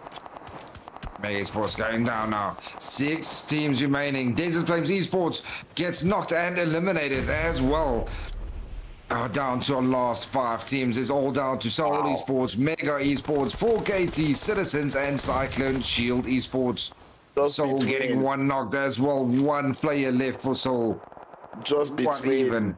just between Soul Esports and IMEGA Esports, we have 20 elimination points. Bear in mind, 60 players started this game, and 2 teams have 20 out of 60 kills. That is 1/3 of the lobby going down to only 2 squads in this game. That just goes to show pure dominance coming through from these 2 teams as the side of IMEGA Esports begin to start their journey into this deadly play zone. Yeah, definitely. Looks like that Mega Esports might just be able to take this all the way, coming in with a full team and being in a position that they are. Currently, Soul not looking too good there with only 1 player left remaining, as well as 4KT only having 1 player. Citizens and Cyclone Shield, they can definitely do it, but I think it might just be Soul to Mega Esports to pull this one through. I mean, IMEGA Esports, they've got the right momentum, they've got the right energy, sending it into this game, but they're not sending it to the right position as they're going downhill. Citizens definitely sees this push coming in through. Cyclone Shield sees it too, and they want a little bit of the action as Citizens coming in from that northern side of the circle. They are prioritizing the high ground. Storm out here, 1v3 engagement. He wants to use the grenades to do it, cooks that one, but he doesn't quite get that knock as that man continues to send grenades up onto the side of IMEGA Esports, looking for those knocks, not quite able to get it. Lotus grenades, Lotus smokes, trying to hold it up. Storm of Beast, we know he can do it, but the side of IMEGA Esports trying to play this one as quietly and carefully as possible as third party is imminent. Just like that, coming in a very strong Mega Esports down to the last player as they do lose 3 players all down to Nagatu, and Isaac does take down Storm 4KT, and now it is a full Cyclone Shield Esports team right here onto Nagatu.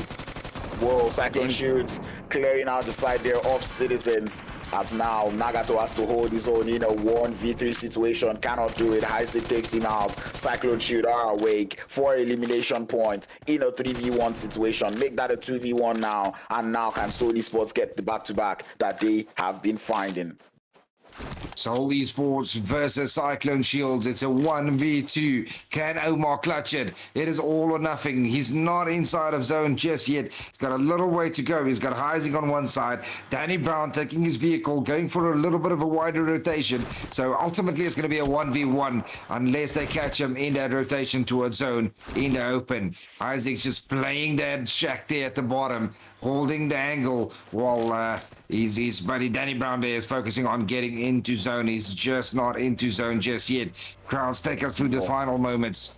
Why do I have a feeling that Soul Esports is going to get this one? But no, Cyclone Shield bring in the tornado to Miramar as they're able to clear the lobby and make it winner chicken dinner and 5 elimination points to go alongside it. What a play from them. This was a crazy game.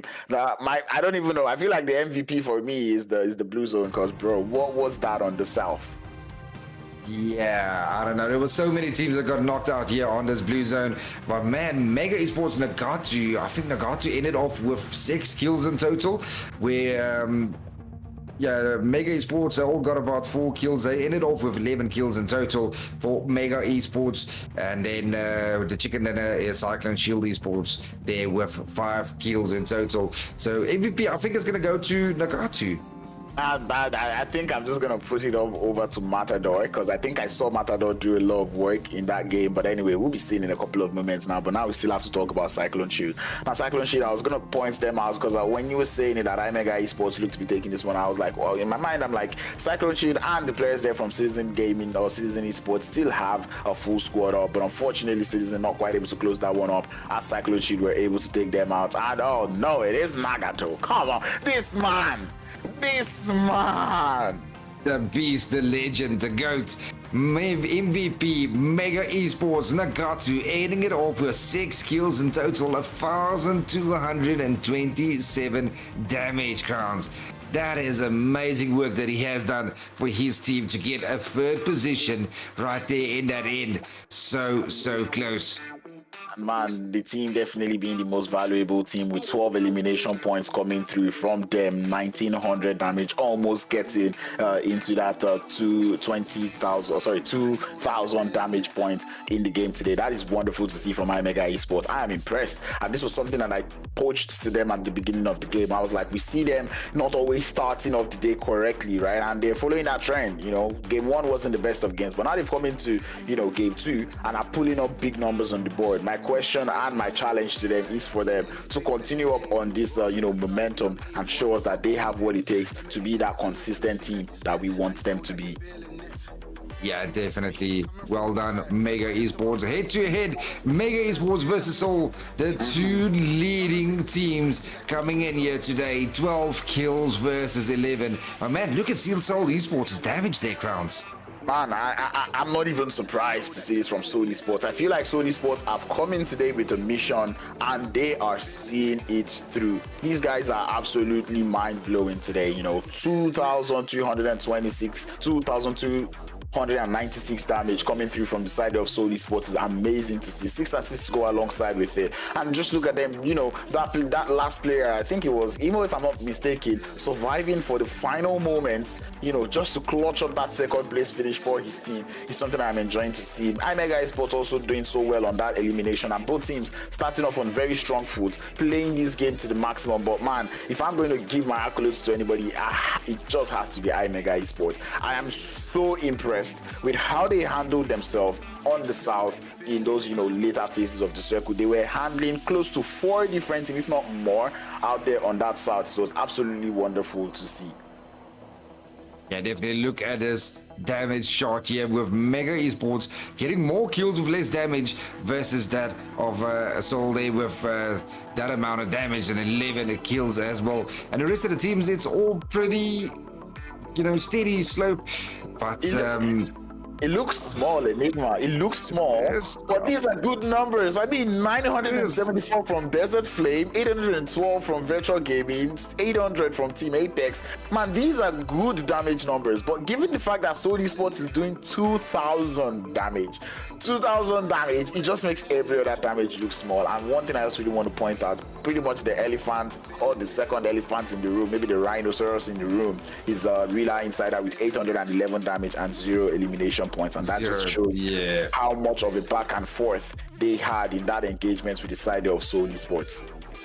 Yeah, they did so many damage getting those knocks on in as well, but just could not confirm any one of those knocks or get a kill point in there. Head to head, Mega Nagatu versus Seoul Rakuf.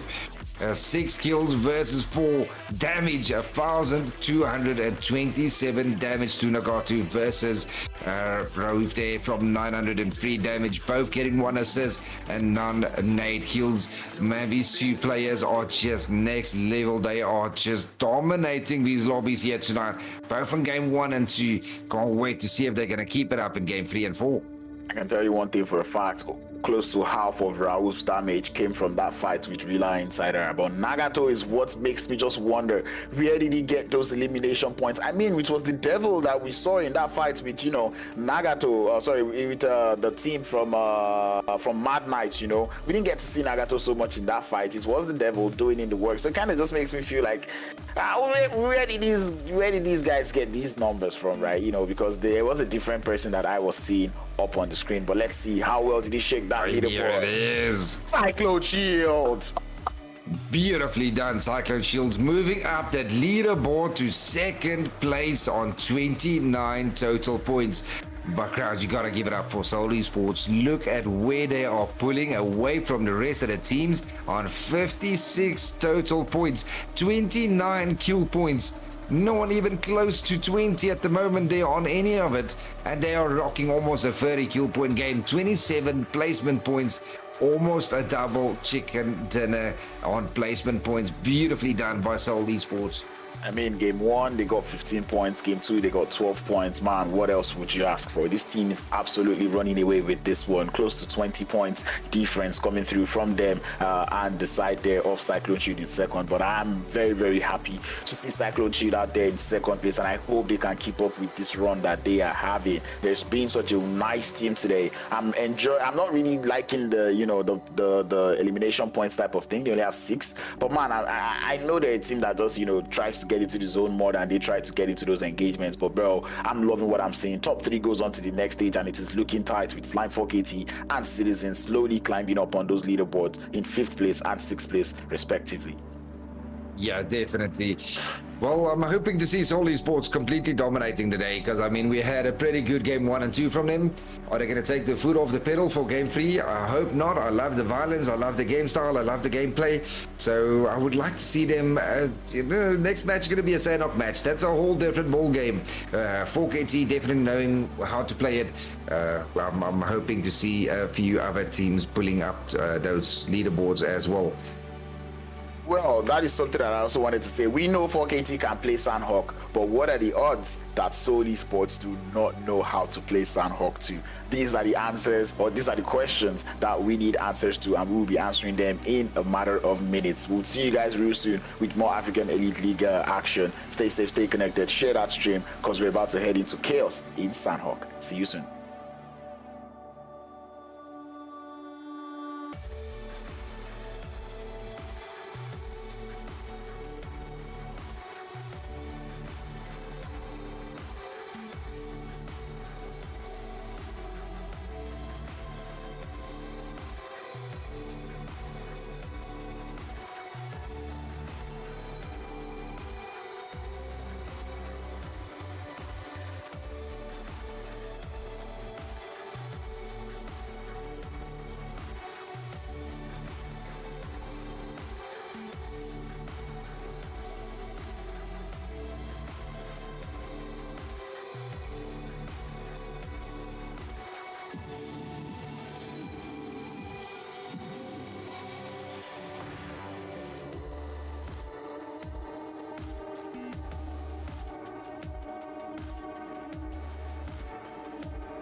Tell me what you wanna do now.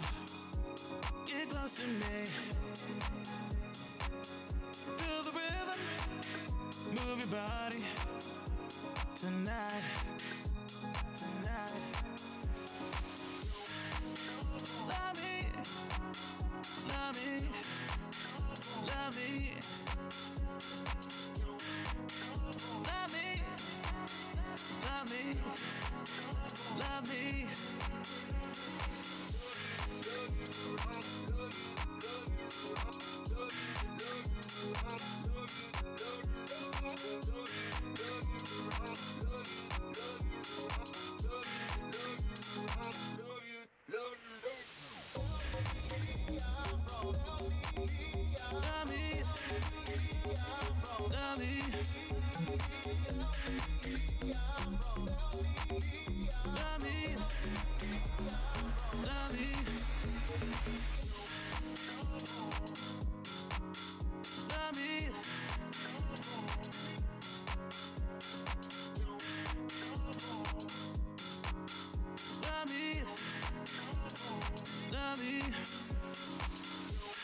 Tell me what you wanna do now.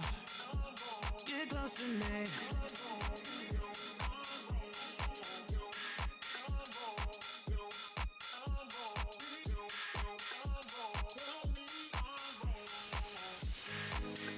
Love me, love me, love me,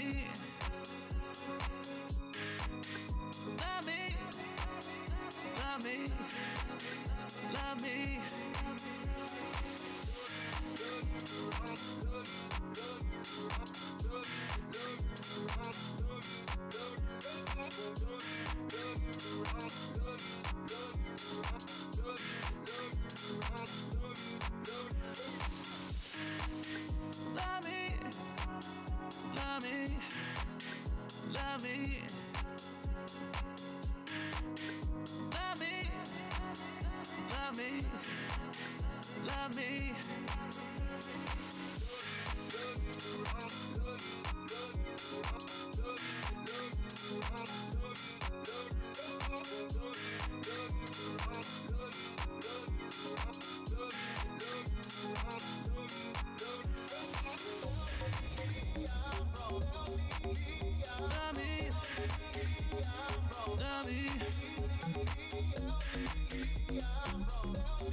Ladies and gentlemen, I'm not gonna get too excited because it's day one of this phase, right? So there's still one more day. So Crowns is gonna calm down. Enigma, on the other hand, he's smiling and happy because he knows we're about to head in for more violence in this green map of Sandhawk. Oh, the snakes are gonna come out to play your Crowns, and I love it. There's gonna be a lot of people angry. I mean, how angry do you get when you just run and a snake bites you in the butt? Especially with a DBS coming in here on the Sandhawk map. I'm hoping to see a few teams maybe contesting for Bootcamp and Paradise, giving us some hot drops here on Sandhawk. So we're about to jump in. Predictions, Crowns. Give your cast Predictions. Because I didn't cast across Citizens exactly. They kind of did well, you know, in the Sandhawk game. You know, I said the Miramar game, making it all the way to, you know, I think it was 4th or 5th. But anyway, for this Sandhawk, I think I'm gonna hop on the. Whoa, it's a tough one, Enigma. I think I'm gonna let you go first now. Maybe when you say something, I might be able to think of a team. Oh, I gotta give it to. It's either gonna be between Desert Flames and 4KT. Those are two teams that know Sandhawk very well, but I'm gonna go for 4KT just cause I have not seen them get a proper game in just yet. And knowing the team that they are, something is about to change. I think I'm gonna put my money on 3 Crown Esports, right?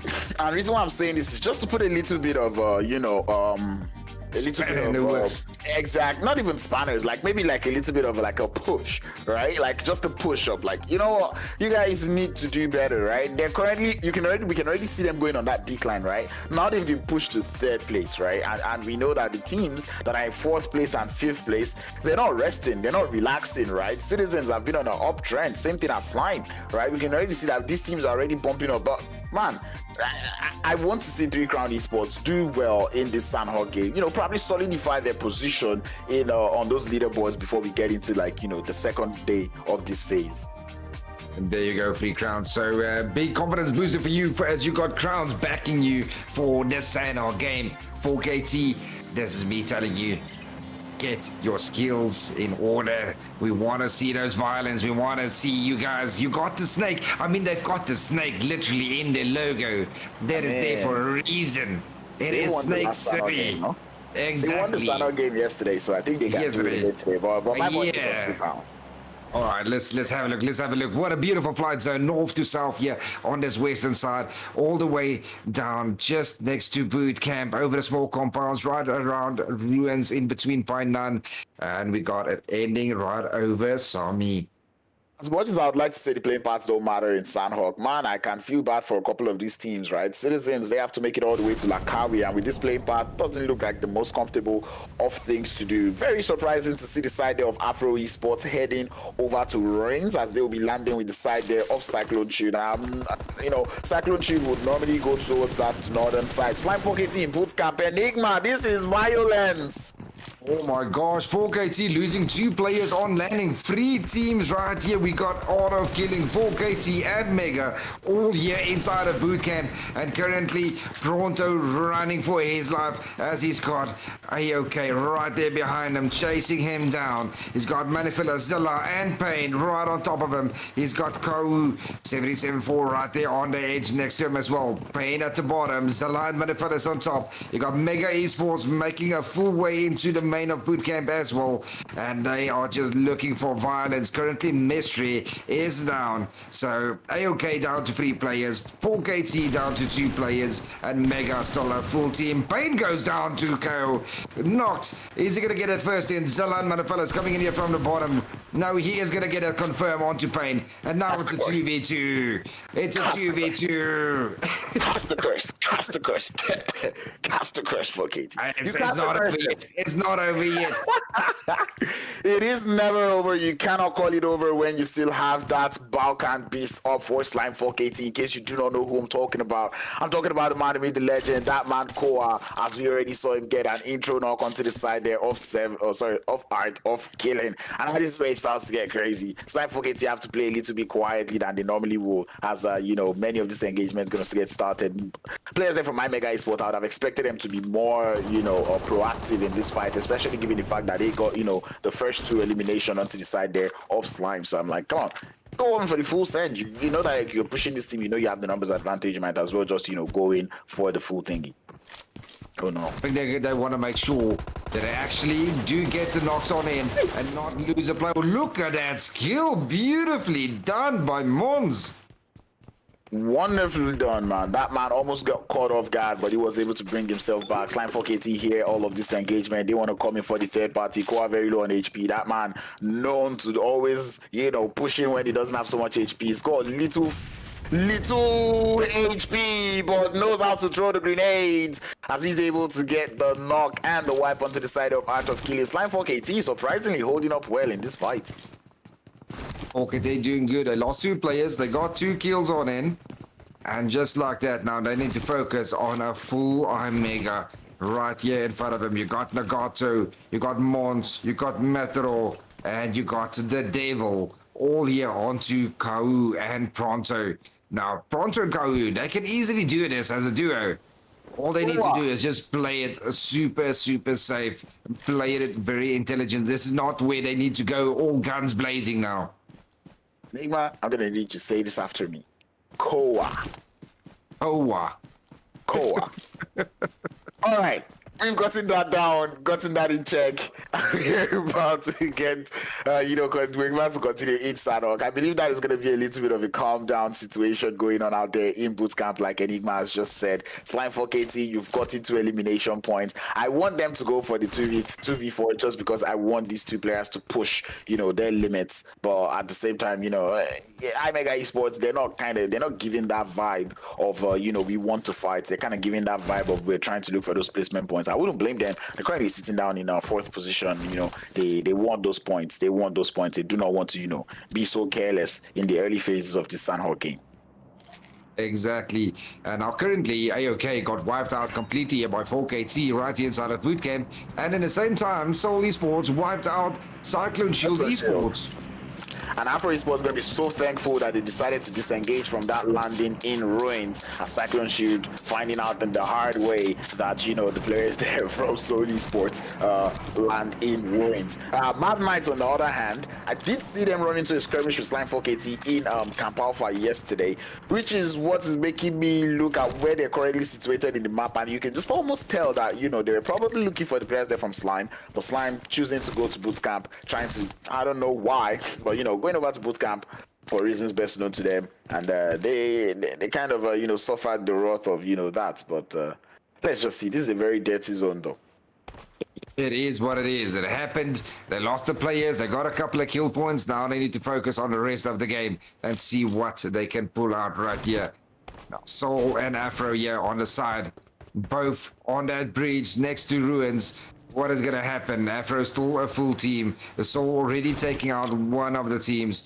Can Soul pick up more kills? Soul, Raduf here with a nade in his hands. Let's see what is Raduf going to be able to do with that nade. Just not getting those knocks on in. He's got him right in his sights and gets shots onto Swags. Swags taking a lot of damage, just not going down. But here comes Raduf right here from the bottom side. And two things that we see in Sandhawk just happened right now. A Snake and a DBS being put in action. YC! Wow. Well, I mean, he did have support from his team. And Hemo already looking to get started. He's got 3 elimination points, making that 4 with that thirst coming through onto Afro Esports and Soul Esports. Ooh, Omar with the vehicle. Omar just having none of this. He's just driving them all over. He's like, I'm not even going to get out and use my weapon. I've got a vehicle. I've got wheels. I can see you. How you doing today? Well, it does look like Omar is out here in a road rage. Gets helped by from Desert Flame, as Desert Flame also comes in for the third party. But man, Soul Esports responsible for taking out 2 teams, and they're about to get started on the third as they get that intro knock up onto the side there of Desert Flame Esports. And I know they're gonna send it. Omar is already in the vehicle, right? Weiss got his own vehicle. They just want to load up, and they'll be sending it straight onto the side there of Desert Flame Esports, as Desert Flame instantly, urgently calls in for support from the rest of their team. Yeah, Soul coming in here hard, 6 guard, and DOS both having Overwatch there for the team. But Omar's having none of his. Omar, they do get the knock there on one of the players. They've actually quite low. He's going to get a heal on in. He's going to get a revive in as well. But beautifully retaliated here by Desert Flames Esports. They get the second knock as well. Desert Flames Esports just throwing a spanner here into Soul Esports' dreams right here of doing another well-played chicken dinner with a lot of kills. And in comes Desert Flames now. They got 2 knocks. They know exactly where they are. They got Beardon on Overwatch, 6 guard, and the rest of them all just full sending it on in. Are we going to see the end of Soul right here, or can they defend against Desert Flames? Omar though trying to see if he can hold up for his teammate, trying to buy as much time for the revive to come through. Desert Flame Esports doesn't quite figure it out. The S12 game in hand of Hemo is wonderful to take out the players there from Desert Flame Esports. Both players very low on HP. Ralph able to get his HP back up. Desert Flame potato in and bottling this fight as Hemo with that S12 case putting in the work, pumping in the shots into the players there from Desert Flame Esports. 6 got low on HP. Omar tries to get the run over. DBS to get the clutch. Soul Esports, they are untouchable at this point. What even? Taking out Desert Flames there. 10 kills in total for Team Soul. And in comes Rila Insider now. Like all the action is right here. Right there on this edge, man. Like what even? They cannot get a break. As soon as they finish with one team, Desert Flames. As soon as they finish with Desert Flames, here comes Rila. Are they gonna go and get another squad wipe here onto Rila and end it off with 14 kills in the start of the game, Crowns? Well, Rila Insider definitely looking for a revenge onto the players there from Soul Esports for what happened in Myanmar, and they are catching the players there from Soul Esports off guard, but Omar is able to get introductory knocks as he gets Zeke down, and this side of Soul Esports, they are invincible. I can use so many words to qualify what they're being right now, but these guys are absolutely phenomenal in this game. 11 elimination points. At this point, if they get it 12 points right now, they don't even need to continue the game. You might as well just grenade yourselves, because what is this? And if Soul Esports is going to pull away from this fight, I will be so glad, because come on, what is going on? Handled Cyclone Shield upon landing, went all the way to Afro Esports, went to Desert Flame Esports, and now the side of Rila Insider are coming close to them. Now they almost got all 4 teams out. I think they're only missing like 1 kill in the whole of all of this engagement. Master Course, Slime for KT out. For KT. No, my bros. All right, Hemo there with a very wide rotation onto Rila Insider. Omar and Iraduf both just holding on to Trip with Matrix and Slay way up there on that hill. They do get the knock on to Trip, and this might be it. They do take him out. It's a 3v2 now. Don't cry, don't beg. It's all over. It is all over. That is what Horz Esports is saying to everybody in the lobby right now. These guys are absolutely wonderful. I'm enjoying it. My gosh, I don't even know what to say. Horz Esports, well done. GG's. Thank you for coming. We'll see you guys in the finals. I mean, and that's the thing, right? This is the kind of play that I'm expecting from, day 2, right? This is the kind of play I'm expecting tomorrow, but not today. Not today. No, they're a brand new team with new. The other teams already tested one another out. They've got the locations, they got the rotations, they know who to engage. For new teams to just come in here to dominate the way that they do, Wow. I don't know. I'm baffled here. My mind is flat. I can't process this. But I love the violence.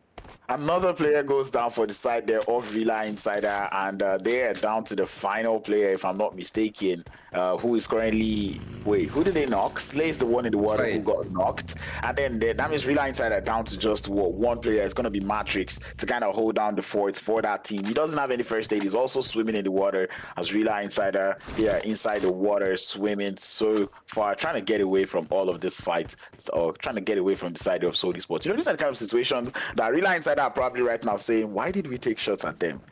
Exactly. I mean, surely they should have known. Desert Flames Esports wasn't in front of me. Okay, they're not in front of me anymore. They're gone. Horz Esports got him out. So that must be Horz Esports. Right, and I believe that is, proper kill feed reading coming through from the side of Rila Insider. So I would give them the accolades for that. Read the kill feed, knew that Horz Esports lost one player, but I don't think they accounted for the fact that you can grab revives in this game. But they didn't know that Horz Esports had grabbed all revives up, and Horz Esports getting 13 elimination points, just 2 points shy of 4. Wait. I don't even want to think, man. 2 points, 2 kills away from a chicken dinner points, basically. Wow, that is too much, man. Just in the opening 12 minutes of the game. Yeah, exactly. An average Sunhawk game is like 20 They minutes. haven't even started rotating and taking a position to properly defend the team yet. And all of a sudden, taking out 4 teams right here at the beginning of the game. Now, what a confidence booster. Well, let's see how well they're going to work on this momentum towards the end of the game. I can only wonder and imagine how much damage they have got on board at the moment now. 13 elims, Team EFX with 5 elimination points. As I don't know what team they took out, I would assume that it was Sidizens on that list. But they do look to be looking comfortable in boot camp with the players there from Team Apex. Yeah, just holding on to the main side of bootcamp, but it looks like it's going to end on that western side of the small island. So somewhere they're going to have to start to rotate towards finding a spot there where the final zone might end up with. And if you get caught out here on this edge of this big main island, trying to get across there, swimming, you got so many P teams already taking that. You got IMEGA already there on that edge. It's going to be very difficult for them to get on in. And then you've got the Mad Knights holding the top mountain compounds, hills as well. And you've got 3 Crowns moving in here at the bottom southern side of that bridge as well. So it's going to be very difficult for all these eastern teams to make their way towards that side of the zone. Well, Matrix does look to be onto something, looking to probably play gatekeeper, breach camper for the side there, or against the side there of Horz Esports. So let's just see how well he can play this one. I would have said go for the heal strats, but I don't think we can do heal battles with 5 bandages now, can we? No, not that much, but I mean, where's Horz Esports? We just want to see more from Horz Esports. I'm pretty sure they're going to run into the next team again. Oh, so Dave actually gets knocked and first at caught off guard. Well, hopefully that is enough to stop them in their tracks, as 3 Crown are the ones telling the players there from Horz Esports, you know what, your run ends here. I'm not surprised. It's the team that I called, so let's go 3 Crown. Well, so Hemo still left, and he's standing comfortably on 8 kills in total, with Omar on 1. Iradaf with 3 kills eliminated, and YC with 1 kill eliminated for Team Soul. So they still got a duo left, and they have just dominated it so far. Man, Soul Esports, I just can't get that name out of my mouth. Like my head, I'm just trying to fathom whatever has just happened in this early beginning phases of this game. It almost makes me want to say, you know what, guys? Nobody else, everybody wasn't ready. Let's start Sanok all over again. It's clear that Soul Esports were the only ones that were ready, but every other person wasn't ready. You know, I believe the players there, some of the players there did not have their thumb sleeves. You know, phone coolers weren't connected, so that's why. So you know, let us just restart. But I know that it's Exactly. Let's blame MTN. It was all MTN's fault. It was MTN. It was MTN. We gotta do it over. But I mean, well done. Well, it just happens when you just, you know, those situations when you don't just wear your thumb sleeves, or you know, just when you know your phone cooler just shifts a little bit. I think that's what happened because images and jacked up all the way. Yeah, we all been there. You all been there before. just that part of the game just makes everywhere seem scanty. Like Zone 4, only 10 teams. Like, Soul Esports, what have you done? Oh, they should change the name from Soul Esports to Dream Destroyers, because that's all they're doing at the moment. They're just destroying the dreams of these teams at the moment. Okay, down to our next. We got IMEGA Esports here, focusing on Team AFX, and we can see AFX Boyka starting to move in closer and closer with Sully and Mercury just full on sending it, crashing right into there, onto Matador. Can Matador get down Sully and Mercury? There's only one way to find out, and it's about to happen. As we can see, Matador looking to reposition a little bit, preventing this push coming through from the side of Team EFX, sending in some grenades towards Mercury's position. It's a good one, does a couple of damage. Not enough to get the knock yet, but Matador looking to be as patient as possible as Team EFX. They have 3 players in this fight right now, and I'm hoping they're able to capitalize on this one. I don't know. Okay, IMEGA Esports, Matador moving. Oh, what a grenade! Taking down the devil himself. Well, devil, they say he that kills by grenade shall go down by grenade, and that is exactly what is going on. He is reaping the fruits of his labor for what he did in that Miramar match. As you can just see the thirst coming in through. Mercury, though, he's on to Matador, following him closely in his tracks, not looking to let that man breathe as the pre-fire is coming in through. Mercury takes in some shots, low on HP, goes for the drop shots, gets the knock. Matador out. And it is EFX taking down IMEGA Esports. Team FX standing there with 7 kills with a full team. Soul Esports down to 2 players with 13 kills. And we got in third place, we got Free Crown there with 3 kills. Also a full team still. Exactly. A couple of teams still having themselves, having a full squad up. Nice to see. 3 Crown Esports lose 1. Mad Knight, we've not really seen them today, and right now they're already down by 2 players. Epic Bullets, this is going to be like the best run they've had so far in today's games. But right now they are sitting ducks in that water, and it's only a matter of time as this zone continues to brutalize and push everybody close to each other. Wait, what? Rila Insider just got eliminated. Yeah, but then how didn't he see those players on the revive there, right? I actually thought he did see them, but well, looks like that is not happening. Team EFX though, looking strong as ever as they take the fight onto the side of Virtual Gaming, but Gaddafi is there to return the favor onto Boyka as he's going to continue this push and descend into the zone. FX looking very promising here. Center zone, the only compound left in the final zone. So if they can defend it properly, they might just take the chicken dinner. But here comes Virtual Gaming. Virtual Gaming pushing on in, taking a lot of damage. Will he get close enough? It is none other than Gaddafi. Can Gaddafi clutch it for his team? Get that opening knock or 2. They have 1 knock on EFX already, but they're going to get that revive in pretty soon. But they still have 2 on the bridge, so it's only 2 that can rush a full EFX team here. Oh, in the tower, here comes the molly. Nice molly, but it doesn't quite get it to land inside that watchtower as Gaddafi losing time on that smoke. It's going to go down real soon. Alpha Luigi has to swim faster as the players there from Virtual Gaming. They are forming up quickly and closely on their teammates. His sexy grenade. What a nade. Take him down, and the side of Virtual Gaming, they have to continue on this push. They have no choice. There is no other place to go, only forward. You cannot go back, you cannot stay, as grenades will be coming in through from this wonderful defense from the FX. Oh my God. Oh, and they're just taking them all out down to Zeus, the final player, and Apex just from behind as well, just knocking one of them and making another one low for Virtual Gaming, just stopping them from pushing right into Team EFX. And there we go, Virtual Gaming gets eliminated. Team EFX bumping themselves up to 11 elimination points. We'll be losing Pyro to the blue zone, but it's not going to matter. They still have 3 players left. I don't know if they can grab that revive. It's zone 6. It's not the best of zones. It's not the most merciful of zones, as that zone continues to push away from all of these teams. We're down to the final 5 teams in the lobby. Apex, EFX, 3 Crown, and Soul Esports Omar, who is opting for a huge strat. Oh, come on. That is quite interesting to see from them. 3 Crowns now starting to work on in. They've got a long way to get into that zone. Citizens do get eliminated. Let's see, can 1-9 get into that compound? If the zone is going to push them right in their back, and it's got EFX right in front of him. Sully is currently low, trying to nade right in there, just not getting that nade in there. And he's going for that zone. How is he going to get in there? How is this rotation even happening?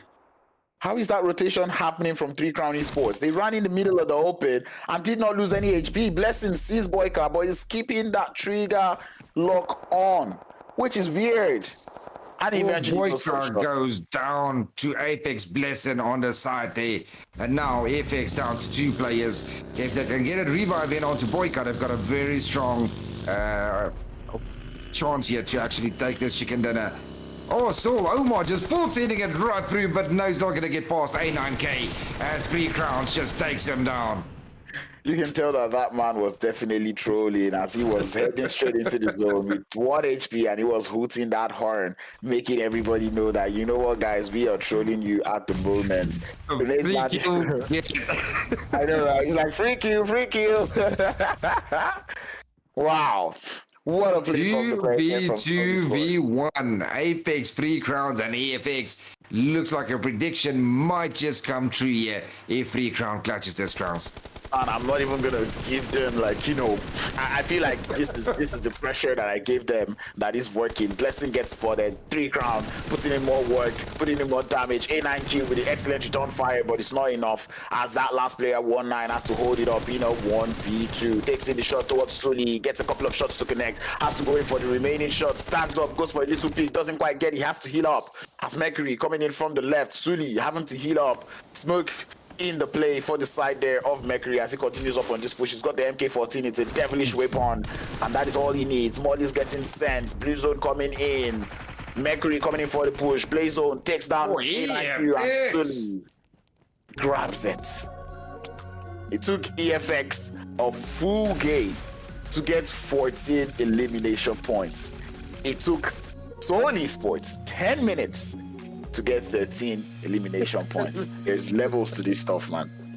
There is that levels. Is definitely that was next level stuff. Beautifully done by EFX, taking the chicken dinner. My man, hats off definitely to Soul, taking that early engagements.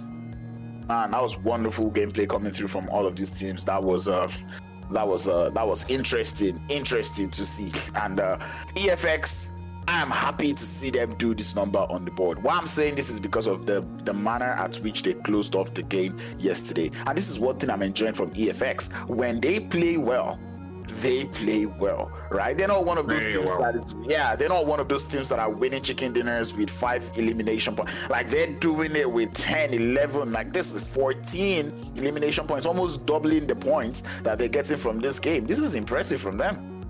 Yeah, definitely. Well done, well done. EFX gonna pull up way up on that leaderboard. We're gonna see it shift completely. Who do you think who's gonna be our MVP of this match? Surely it's gotta be Hemo.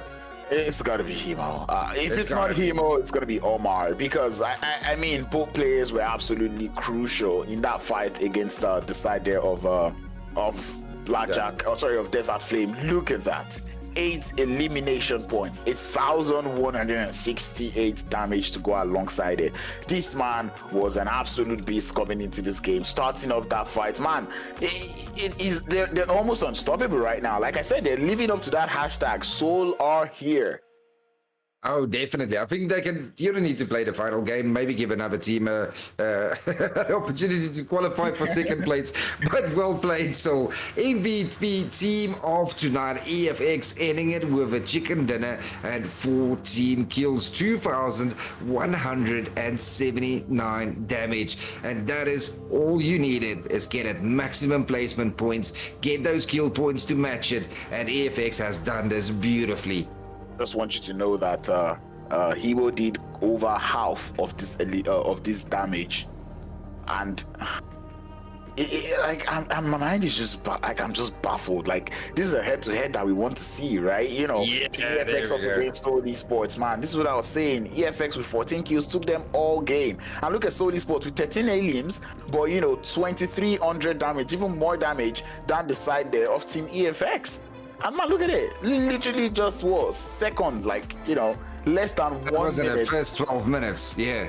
Wow, like less than 1 minute is what is even giving, EFX that little advantage over the side of Horz Esports. Because I can assure you, it almost makes me feel like if Omar, or was it YC the last? No, Omar. If Omar actually wanted to, play that a little bit safer, he could have. Because, I mean, what was that? He was hooting through the zone.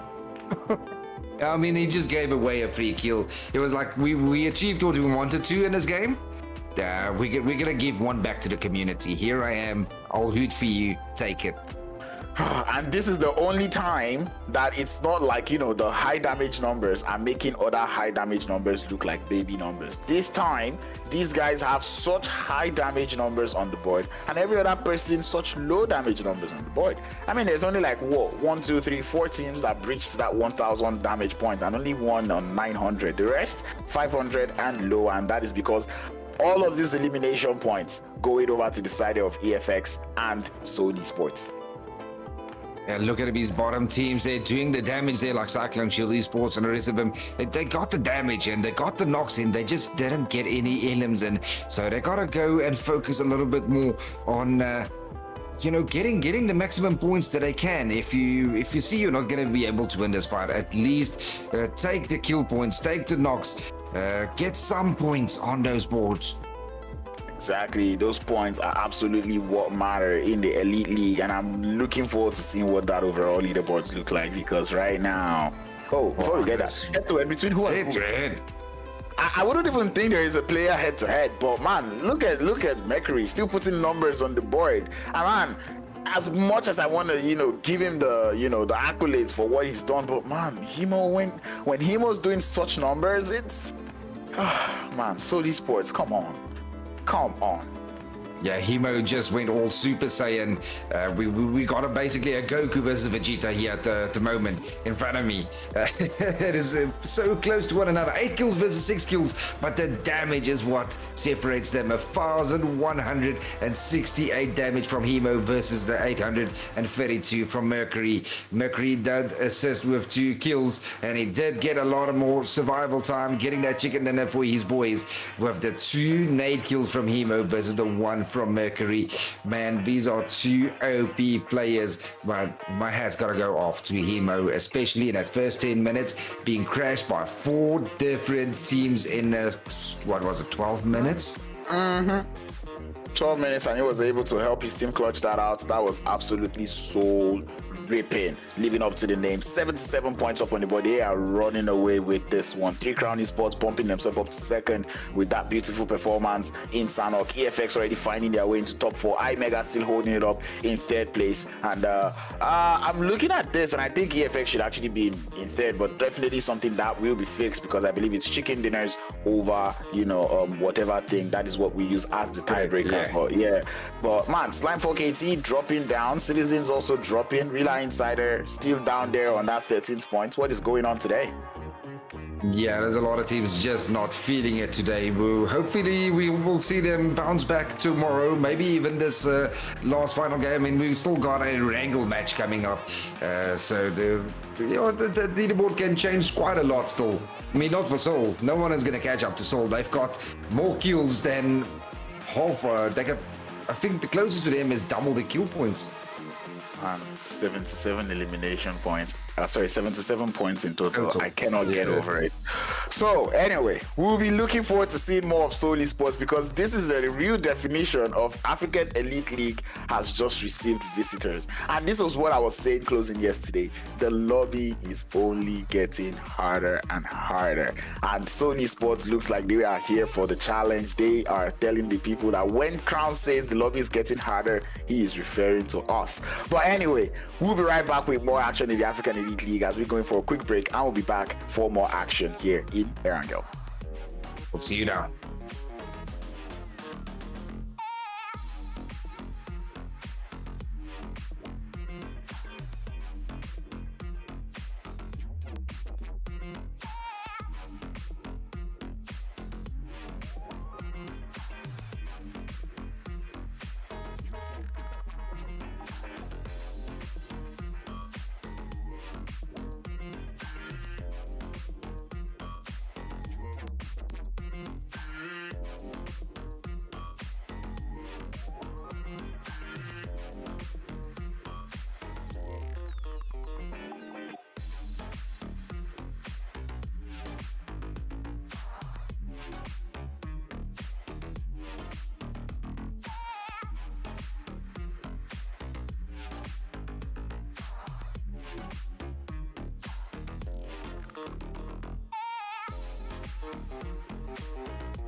Well, ladies and gentlemen, in case you're thinking Crowns is tired, I am not tired. I just want these teams to do better. So these sports cannot continue to run away with this day.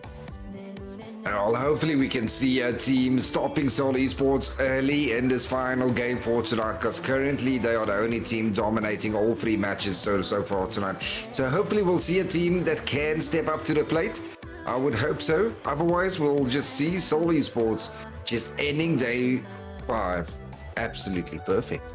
Yeah, Enigma, I need you to do something for me, right? I need you to say it's that, you want Seoul Esports to win this Erangel game. Probably try to cast a curse then. Let's see if that works, because at this point... I'm gonna vote for Seoul Esports, because the way they're playing and the way they are on the standings, I think they're not gonna hold back at all. So I think Seoul Esports might just take this chicken dinner here. For me, this Erangel game... It's always a tough one for me now, isn't it? Like I think I actually want to see Virtual Gaming Squad do better, right? Yeah. So I think I'll keep my money on Virtual Gaming Squad, just to kind of see what they can do today, right? Seoul Esports has, let us know that they are the latest, bullies in town. So I want to see Virtual Gaming Squad also show us that, they're not the only team that has been here today. We're also here. I mean, we're looking at this, right? It looks like Seoul Esports winning the first game, Cyclone Shield winning the second game, Team EFX winning the third game. But in reality, all 3 games, Seoul Esports pretty much got the most points, maybe except for the Sandhawk game, right? But like every other game, I'm pretty sure Seoul Esports got the most points, from the lobby. So it's kind of mind-boggling, man. 77 points in 3 games. I don't even want to do the average. That they're averaging over 20 points per game. Yeah, that is amazing. That is just next level. I can't even get it through my head. But let's look at a flight path here. So we got a northwestern flight path down to the southeastern side, right through Georgia Pool, north side, in between a shooting range, right over Rozok school area, right across Malta.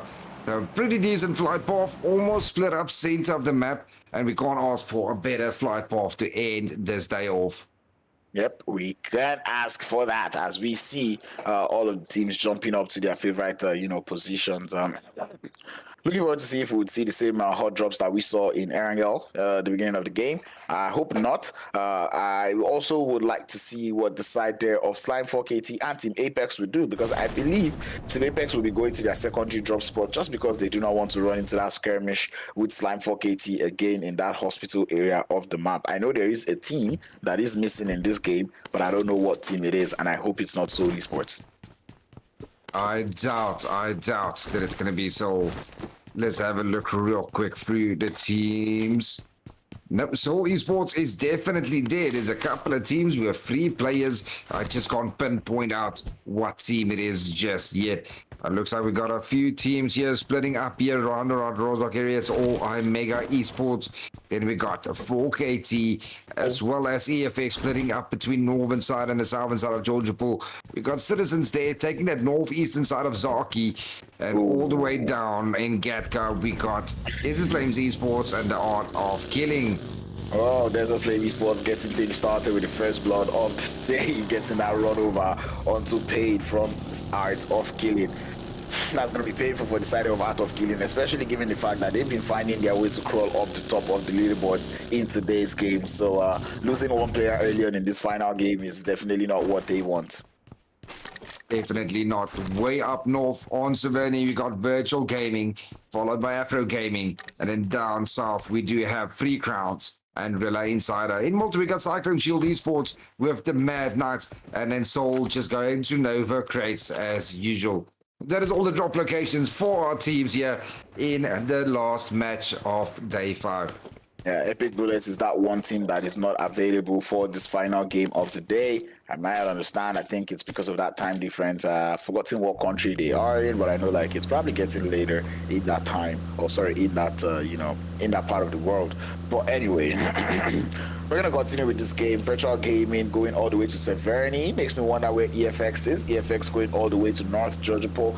And this is nice to see, right? EFX, I know they would normally land in Severny. and the playing path was close to Severny. But seeing them going to North Jojopo, I'm like, how do they know, right? Because in the first game they did land in Severny, right? That's CFX. Yeah, but then this game they're not landing there, man. This is excellence from them. Nice research. Not gonna lie. Yeah, they definitely did their research. I mean, normally one round was situated here on the north side of Georgeville. One round already qualified, so they know they're not in this room. So that is open space for them to loot. And that is a most perfect place. You got plenty of vehicles, plenty of cover, big buildings, a lot of loot. That is a excellent start to set yourself up for the rest of the game. And I'm just still very baffled as to what I'm seeing in terms of, land location. Seeing Cyclone Shield out there in Muta, we would normally see them in Primos, Ferry Pier, but right now they're in Muta. It's kind of, these are not things that we see also often, right? Apex going to Lipovka, which is understandable. That is their secondary drop spot. The Mad Knights making it over to, to Muta Power this time, their regular drop location. Nice to see. 7 Sins out of Clean Inquiry, that is regular. Desert Flame regular. Pochinki is still empty. And I feel like, given the fact that one round, which other team lands in Pochinki? Wasn't one round, actually. Yeah, it was one round. Black Cobra. No, Black Cobra, actually. Black Cobra, landed in Pochinki, right? And they're not here. So I'd expect that, many of these teams would probably try to, capitalize on that information. But it does look like, everybody has got different plans. Everyone is sticking to their drop location, which is ultimately nice. So, yeah, let's see how this game going to pull up. The zone looking similar to that of game 1.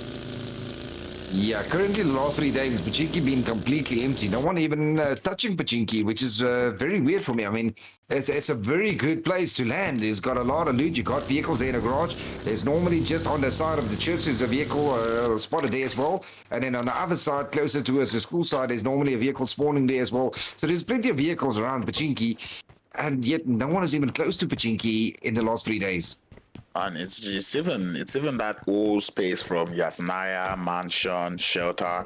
That is so much empty space, right? And even seeing Shelter in this part of the zone, I would usually expect Team EFX to go there because I know that is their secondary drop, if I'm not mistaking them for another team right now. But yeah, we often see them around that Shelter area. But man, look at that old eastern part of the circle. It just looks so empty. There's nobody, no squad there, especially given the fact that Slime now decided to be landing all the way in in Jodhpur. Exactly. So that eastern side completely open space with 4KT normally going to Yasnaya, and they just deciding to completely shift today and pick up new locations. So Yasnaya as well, pretty empty, which I think might just be a pretty good spot for them to take, especially in the zone that we see here in front of us at the moment. We might just see a few teams pulling up there into Yasnaya, especially Afro there on top, if they come down the Starboard side. Yeah, given the way many of these teams are going on the rotation, I think it's kind of clear to see that everyone's heading towards that center circle, trying to, get into the next zone, trying to set themselves, looking well in this game. So yeah, because what many of these teams would want today, at least to close off today, is to give themselves as many points on the board, end up on a very strong foot, so that, coming into tomorrow, they do not have to, they wouldn't need to go all the way to the moon. They wouldn't have to go high up and above just to make it into that top 3 for the finals. IMEGA Esports not doing too bad in game 1, game 2 as well, but game 3 unfortunately falling short. Will we see a little bit more from them on this Erangel game? Erangel, we know they definitely know how to play. They're looking pretty good inside of where they are here inside of Rozak as well, inside of zone.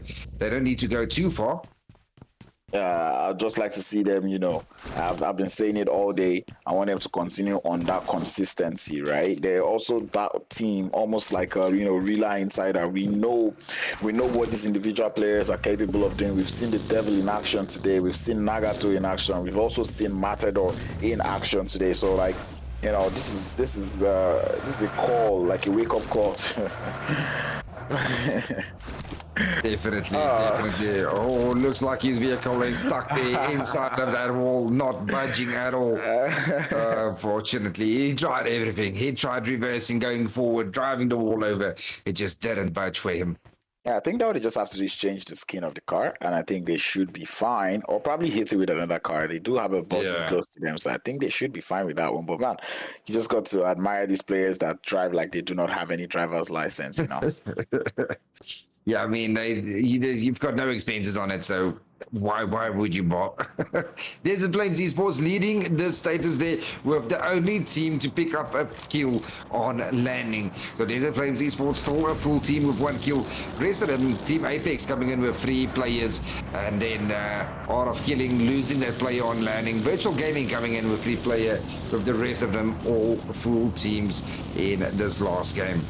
Yeah, final game. Everyone trying to put a mark, trying to put like, or let's send the message to every team in the lobby, you know, heading into tomorrow's games. Because once again, after tomorrow's 4 games, it's going to be the top 3 going into the next stage. Man, $3,700 on the line. And I'm pretty sure there's a couple of these teams that have been played for every single day now, and they cannot just wait to get into the next stage. And I think one of those teams would be Cyclone Shield, and also the players there from Slime4 KT as well as Mad Knight.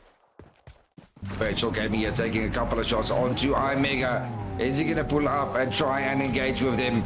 Let's see what are they going to do. Oh no, looks like he's falling back towards his team. Back across the bridge towards backup.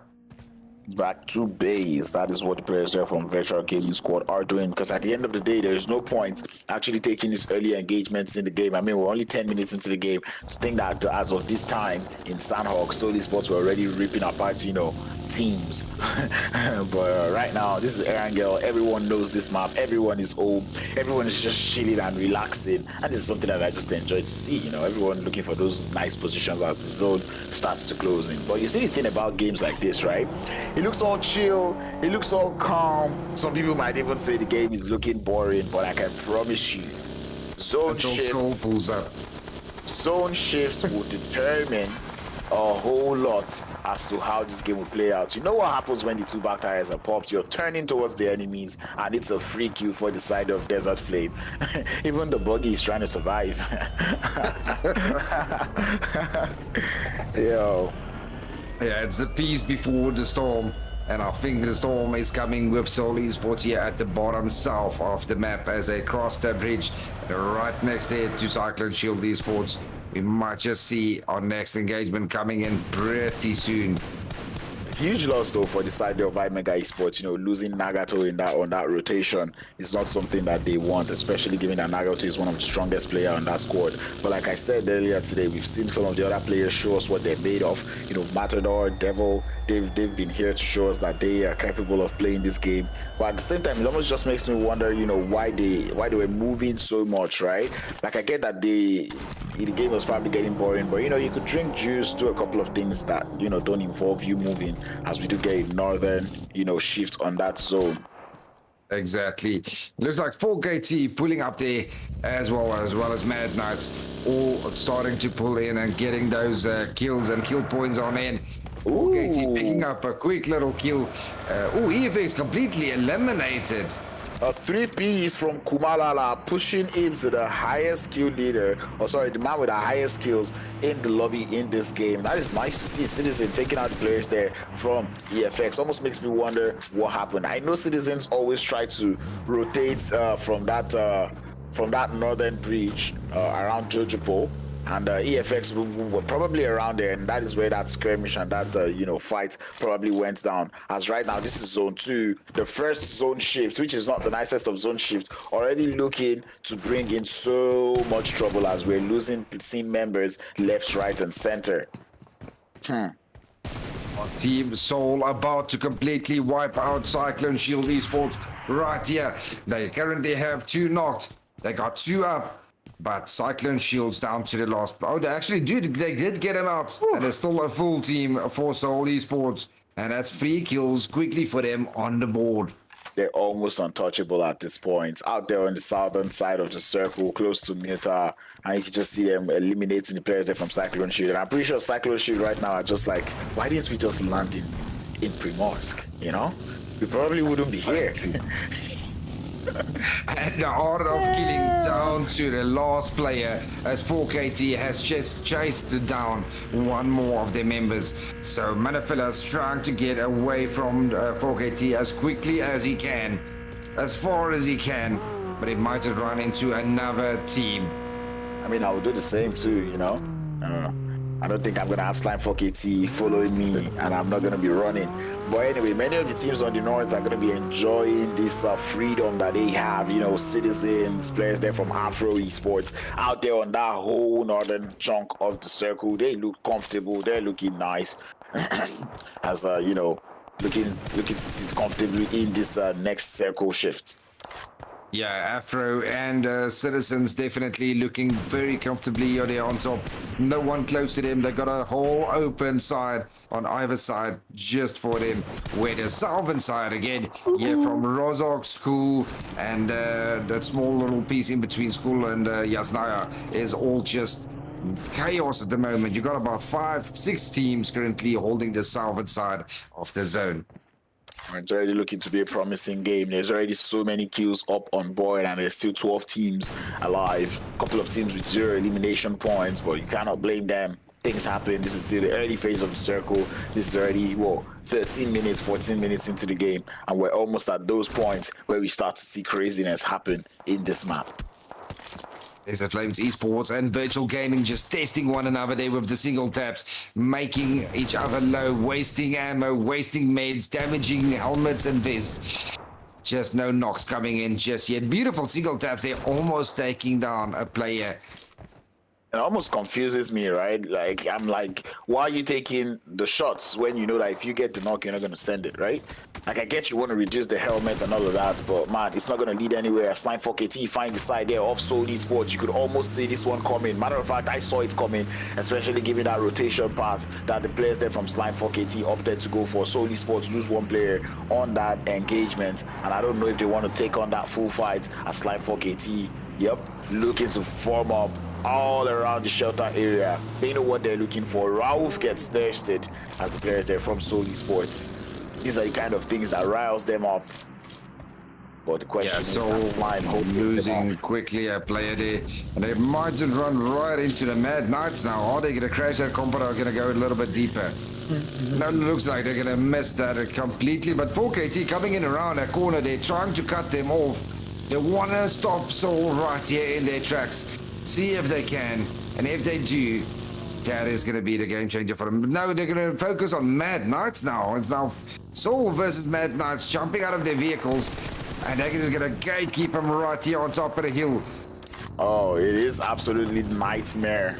An absolute nightmare for the side of Mad Knight as they find themselves pinched in between not just any two teams. It is Slime 4KT and Horz Esports that find themselves making that Mad Knight sandwich. But Rila Insider coming in for the third party of the century onto the side of Horz Esports, and it does look like many of these teams already finding their way to put the spanner in the works onto the side there of Horz Esports. If they can stop Soul right here, there's going to be a confidence booster going into the next day tomorrow, especially knowing that where they are on a leaderboard, you can take out the leaders with a little bit of luck on your side, a little bit of skills and a little bit of zone, and especially where you find yourself as well, positioning.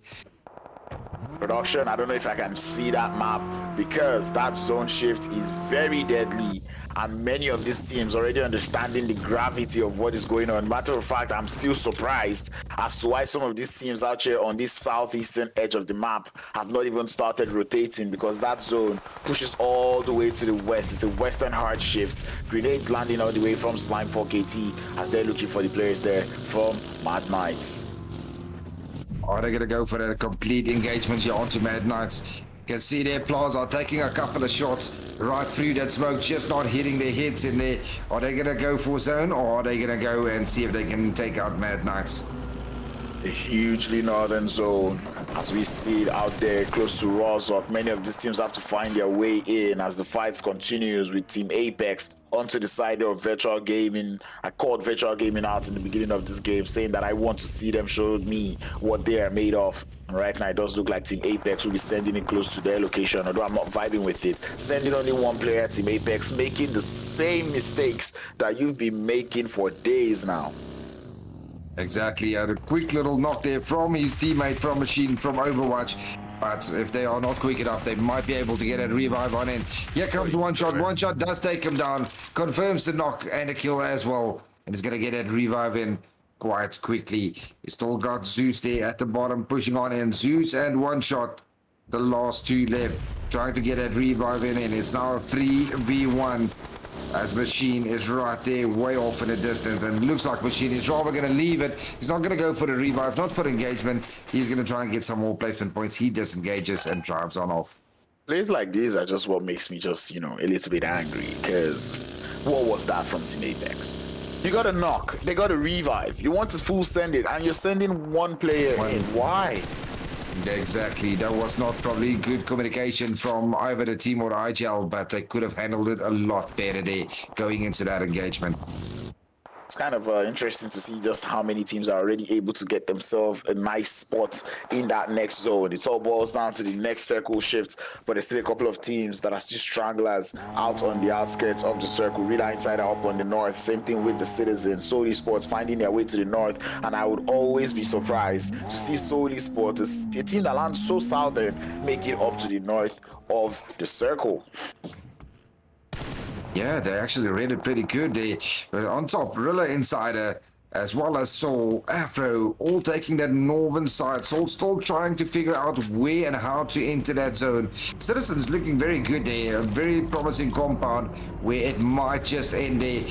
Normally does. Free Crowns as well, just taking the bottom side of that hill. So Free Crowns might just go all the way here. If the zone favors them all the way, they be able to defend it.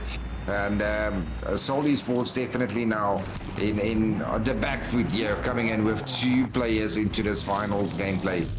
Everybody in this lobby right now just hoping that their real estate is favored by that next zone shift, because right now having to move is going to be trouble, as Citizens are the ones that get that next zone shift up onto them. They're sitting very comfortably in that circle. It all boils down to how well they can defend that compound, because you can tell that some other teams would be looking for that real estate. I'm talking about Rila Insider. Pretty much every team that is looking at this one has got their eyes on that compound that is being held by the Citizens. Oh yeah, Citizens gonna have a lot of heat soon, and it's pretty good compound. But once you pull up on that hill and you got people on your back and people on the side of the hill, all focusing on you, that is where it's really gonna come down to the test of gun skills and individual gameplay. Because we're gonna have a few teams, or few players, not focusing on one team, but rather each one gonna focus on their own team to see if they can defend that compound. And you can already see Team Apex, they're pulling in closer onto IMEGA on the Kilfi Plaza 4KT. Moving in closer, trying to find teams rotating in for that zone. And looks like 4KT, they are hot, they are in for the long run right here tonight in this final game. Anyway, trouble begins to start on that trouble starts on that northeastern side of things, as the side there of Afro Esports taking in fights with the side there of IMEGA. Team Apex losing their last player, the Machine, as Virtual Gaming Squad look for a way into that circle. 3-man up, looking a little bit strong going into the final phases of the circle. And this was what I was saying right earlier on in the game, that first zone was looking like, oh, it's gonna be a boring game. But look at what has happened. We've gotten two hard shifts back to back. One run over failed. Virtual Gaming Squad. What are they doing? Missing. And they do get one down, but they go down as well. Oh, and he got knocked and shot and bursted. One shot is out of it. You see what can Zeus do. Zeus is still in his vehicle. He's still driving around. Wow. There down goes here as well. It's all down to Zeus. Zeus gets on out. Zeus gets a knock in return. But Zeus is the last one. Gaddafi is out. One shot is out. It is all down to Zeus for Virtual Gaming. Will this nades connect though? I think it needs to pop it a little bit more further. And it's now a 1v2. It looks like Afro Swags and Punk both falling back towards King's side. A very, very outrageous, funny, and confusing push very chaotic push coming through from the side of virtual gaming squad, and it almost just makes me just feel like they're just having a little too much fun as Papa Blue begins to run into the circle, or sorry, come into the play. But you've just got to enjoy the way Zeus is playing. Gets down one, make that two, and he is absolutely ripping apart the side there of Afro Esports. Hunter trying to see if he can supply information. Punk stands up, picks his head up a little too much, and Zeus able to find that player, but through the smoke, it is Punk sending the players there from virtual gaming squad back to the lobby, down to 10. 10 teams remaining. Citizens leading still with 4 kills so far. Nothing really to write a book about. It looks like IMEGA now. IMEGA versus 4KT. Ooh. And it's going to be IMEGA coming out on top. Yep. IMEGA wiping out 4KT completely here in this final game. Yeah, and this zone continues to, you know, push all of these teams out of their comfort zone. We already have that zone shifting all the way to that northwestern side. Rila Insider now being favored. Citizen have a little chunk of their compound in the zone, but they have to begin to go on those splits, and that is what Rila Insider have understood. Looking for that control in that circle is something I'm enjoying to see. But out there on the south, we've got 3 Crown Esports about to get things started with the side there of Mad Knights.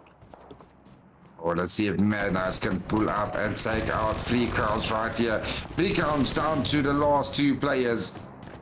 Down to Kakao and Fantasy.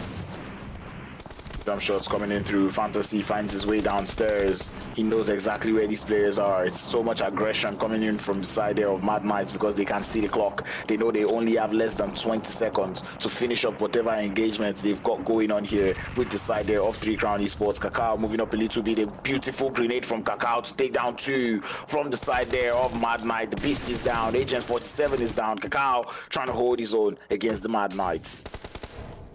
It's all down to Tyson and Kingerman. For the side of Mad Knight. Who do you think is going to win it between 3 Crowns and Mad Knights right here? It's a 2v2 at the moment. Yeah, I want the side there from 3 Crown to win this one, but man, seeing the momentum, the force that the side there of Mad Knights are bringing into this one, it is obvious that they might be able to win it. But I kind of like the disengage coming through from the side of 3 Crown Esports, deciding to prioritize the zone instead of taking those elimination points. Nice to see. Rila Insider loses 1 on that split as Citizens taking out the players there from Afro Esports one after the other. But nice splits, nice 2-2 splits coming through from the Citizen on that northeastern edge of the circle. Up to 8 elimination points. These guys are absolutely on fire. 8 kills in total for Citizens so far. Looks like Citizens, they know how to play this Erangel game. They're tired of losing. The Citizens are here to show what they are worth. 8 kills in total. Bigo currently down. It's down to 11. Godier and Kumalala. Well, Benno out there in is blue. Not looking to be revived anytime soon, but the players there from Citizens, they have to come in from that eastern edge of the circle. There's a couple of teams out there, but they still have stronger names still alive in this lobby. We've got Desert Flame, IMEGA Esports, Rila Insider, Soul Esports still alive with 2, and it almost just makes you wonder, where are we headed in this final game of the day? Desert Flames Esports looking very promising there with a full team as well as Citizens. The only 2 teams. Oh, we still got Rila Insider there with a full team as well. Rila Insider been very quiet so far. Yeah, they did get into a little bit of a skirmish with the side there of IMEGA Esports as IMEGA Esports tried to find a way into the circle. But right now, it does look like Citizen looking towards that southern edge, trying to use that EEL advantage that they have against all of these teams in the lobby. As they hear the rotation, they see the players all coming through into the lobby as grenades about to get sent towards the side there of Flacco and Kakao, as it's a wonderful trade between 3 Crown and the side there of Desert Flame.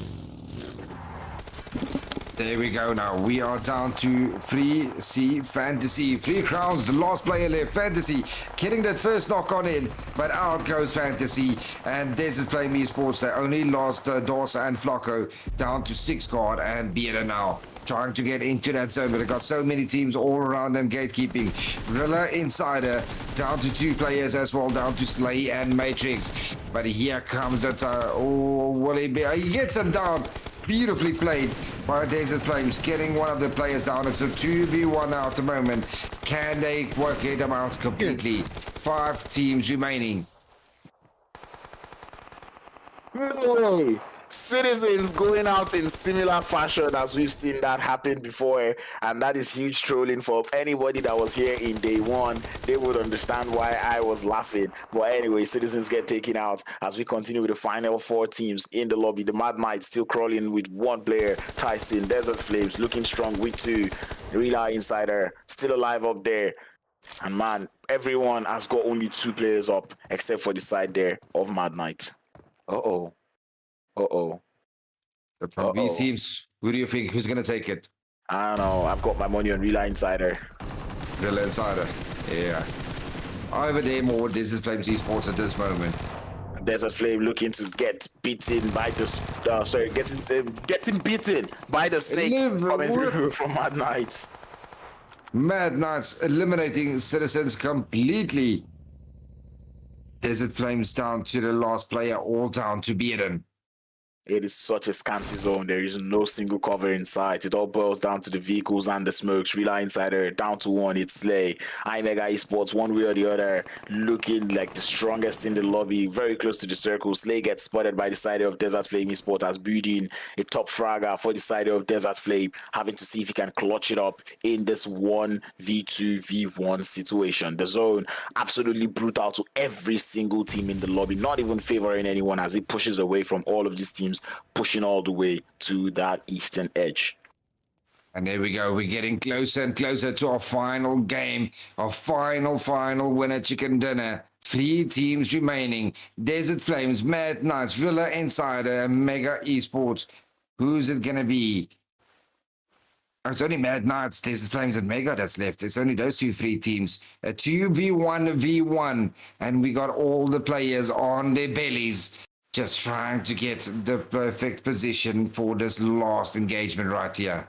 14 seconds, make that 10 on the clock, and everybody has to find a way into the circle. Every single piece of color being taken out from every player's backpacks. Every player is pulling off anything that might be not looking green, anything that might give them out, because that is the play that we get in circles like this. No single piece of cover. Everyone is on their chest, crawling, but Building decides to stand up. The movement's been spotted. The devil sees it.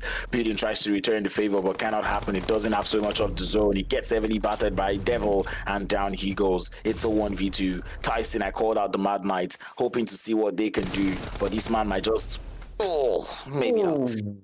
Okay. A much needed winner chicken dinner from the side there of IMEGA Esports. We have called them out today to show us that they can be consistent, and that is what they have done today, balancing it up with a winner chicken dinner to close things out. I mean, they had it coming. Nagato was on like the MVP list, like, whoa, how many times today? 2 times, yeah. IMEGA Esports winning that game with 5 kills in total. Mad Knights in second place with, man, they did actually very well on 8 kills. And then third place, Desert Flames Esports on, what is it, 11, 12 kills in total? Beautifully done.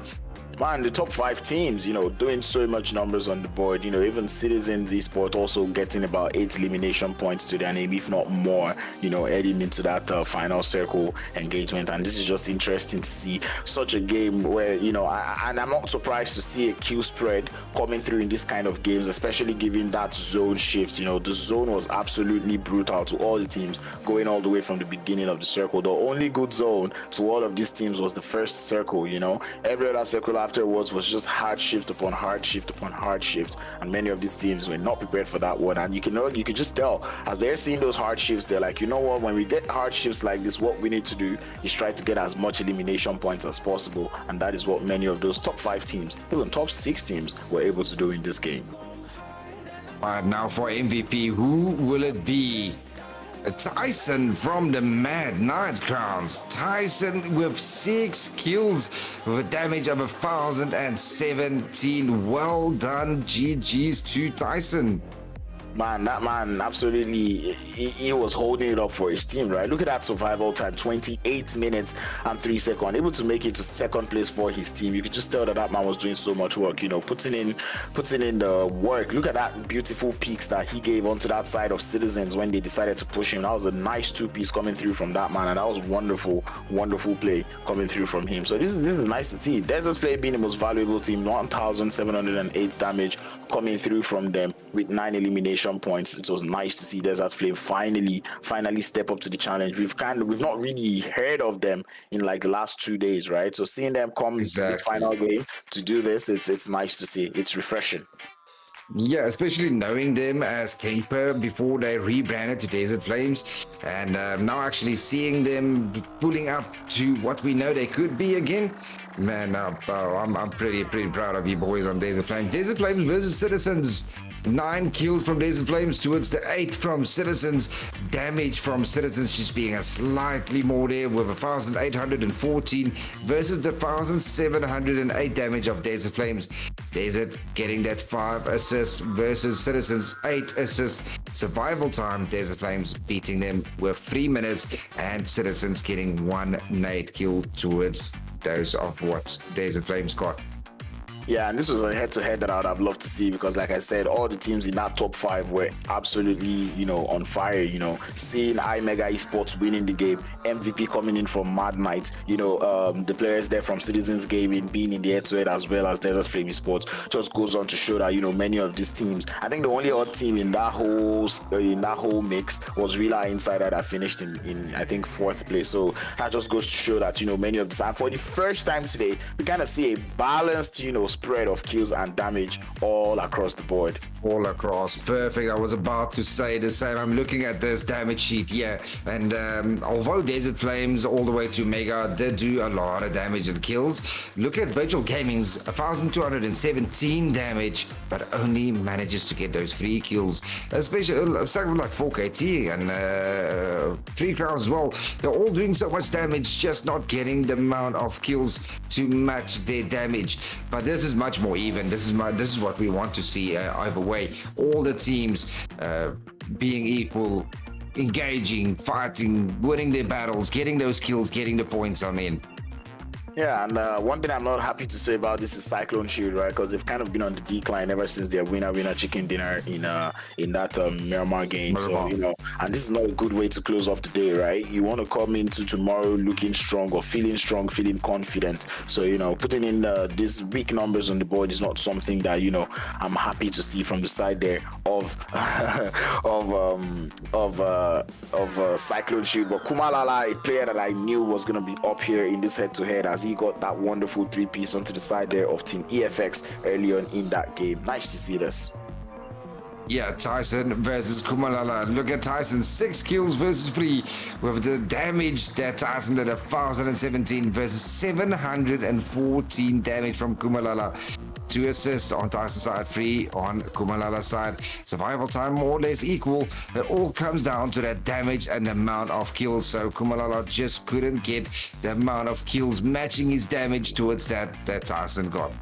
Yeah, and Citizens, kind of starting off on a strong foot today. We saw a little bit of network issues coming through from them. And man, look at that. With this wonderful performance that they had in Erangel, boosting themselves up to 5th place, putting themselves in that run for the top 3. But look at that top 3, not even changing. Horz Esports up to 85 points now. That is over 30 points of difference. 33 points difference from 2nd place, which is 3 Crown Esports. Nice to see 3 Crown in 2nd place. IMEGA Esports in 3rd place with 50. And there's only 10 points of difference between IMEGA, Mad Knights, and going down the boards now. Exactly. So going in tomorrow, we might just see Horz Esports already hitting their century on total points on game 1 tomorrow. It's going to be interesting to see what tomorrow's going to hold for us, man. The bottom side of that leaderboard is definitely not impressive. I don't even like it. Seeing the likes of Rila Insider out there on that 2nd page, Slime 4KT on the 2nd page. These are not names that I'll be expecting to see on that 2nd page. And yeah, they're pretty much in that 20s point zone, right? And then players that are up there, or the teams that are up there in the left-hand side of the board, up on the leaderboards, they're just on like 35. I think that was the highest that we saw coming through from that side. So it's still quite close, relatively close. So it's pretty much anyone's game for that top 5. But right now, it's looking like the top 3 teams are running away with this slowly and surely. I mean, Horz Esports on 85, 3 Crown Esports on 52, I believe, and the team following them, that was forgotten. I forget. But anyway, the team following them, right? Also, they won a chicken dinner today, and I don't know why I don't remember it right now. But anyway, the team following suit, also with 51 points. So you can just tell. And then after that, it goes down to 41, 35. So it's still quite close between that top four. But coming into tomorrow, many of these teams have got to really buckle up, give Horz Esports a show or a run for their money. You know, trying to make them feel like, you know, you guys cannot just run away with all of this, no? Exactly. I'm hoping to see a lot of these bottom teams, you know, really starting to pick up on placement and kill points as well, especially Cyclone Shield Esports. I mean, they got a chicken dinner in a Miramar game, and then coming in there, this last 3 games, they, like you said, they just went all downhill from there. So hoping to see a lot more from them. But there's so many teams that we know, we have casted in before, we know how they do in scrims. They just didn't have the zone luck or the positioning or whatever it may be that went wrong tonight. So best of luck to all the teams. Well played to every one of you. You guys definitely showed up and proved why you deserve to be here. Just hoping some changes happens for tomorrow. Yeah, hoping some changes do happen.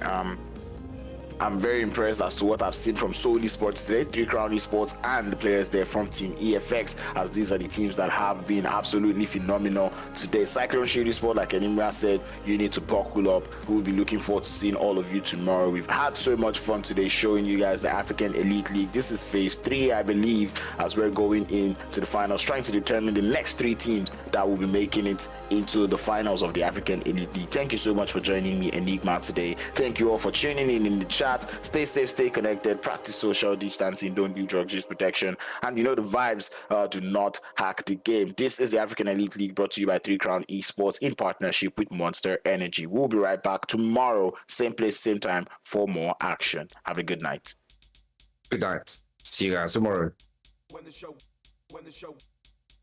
show goes.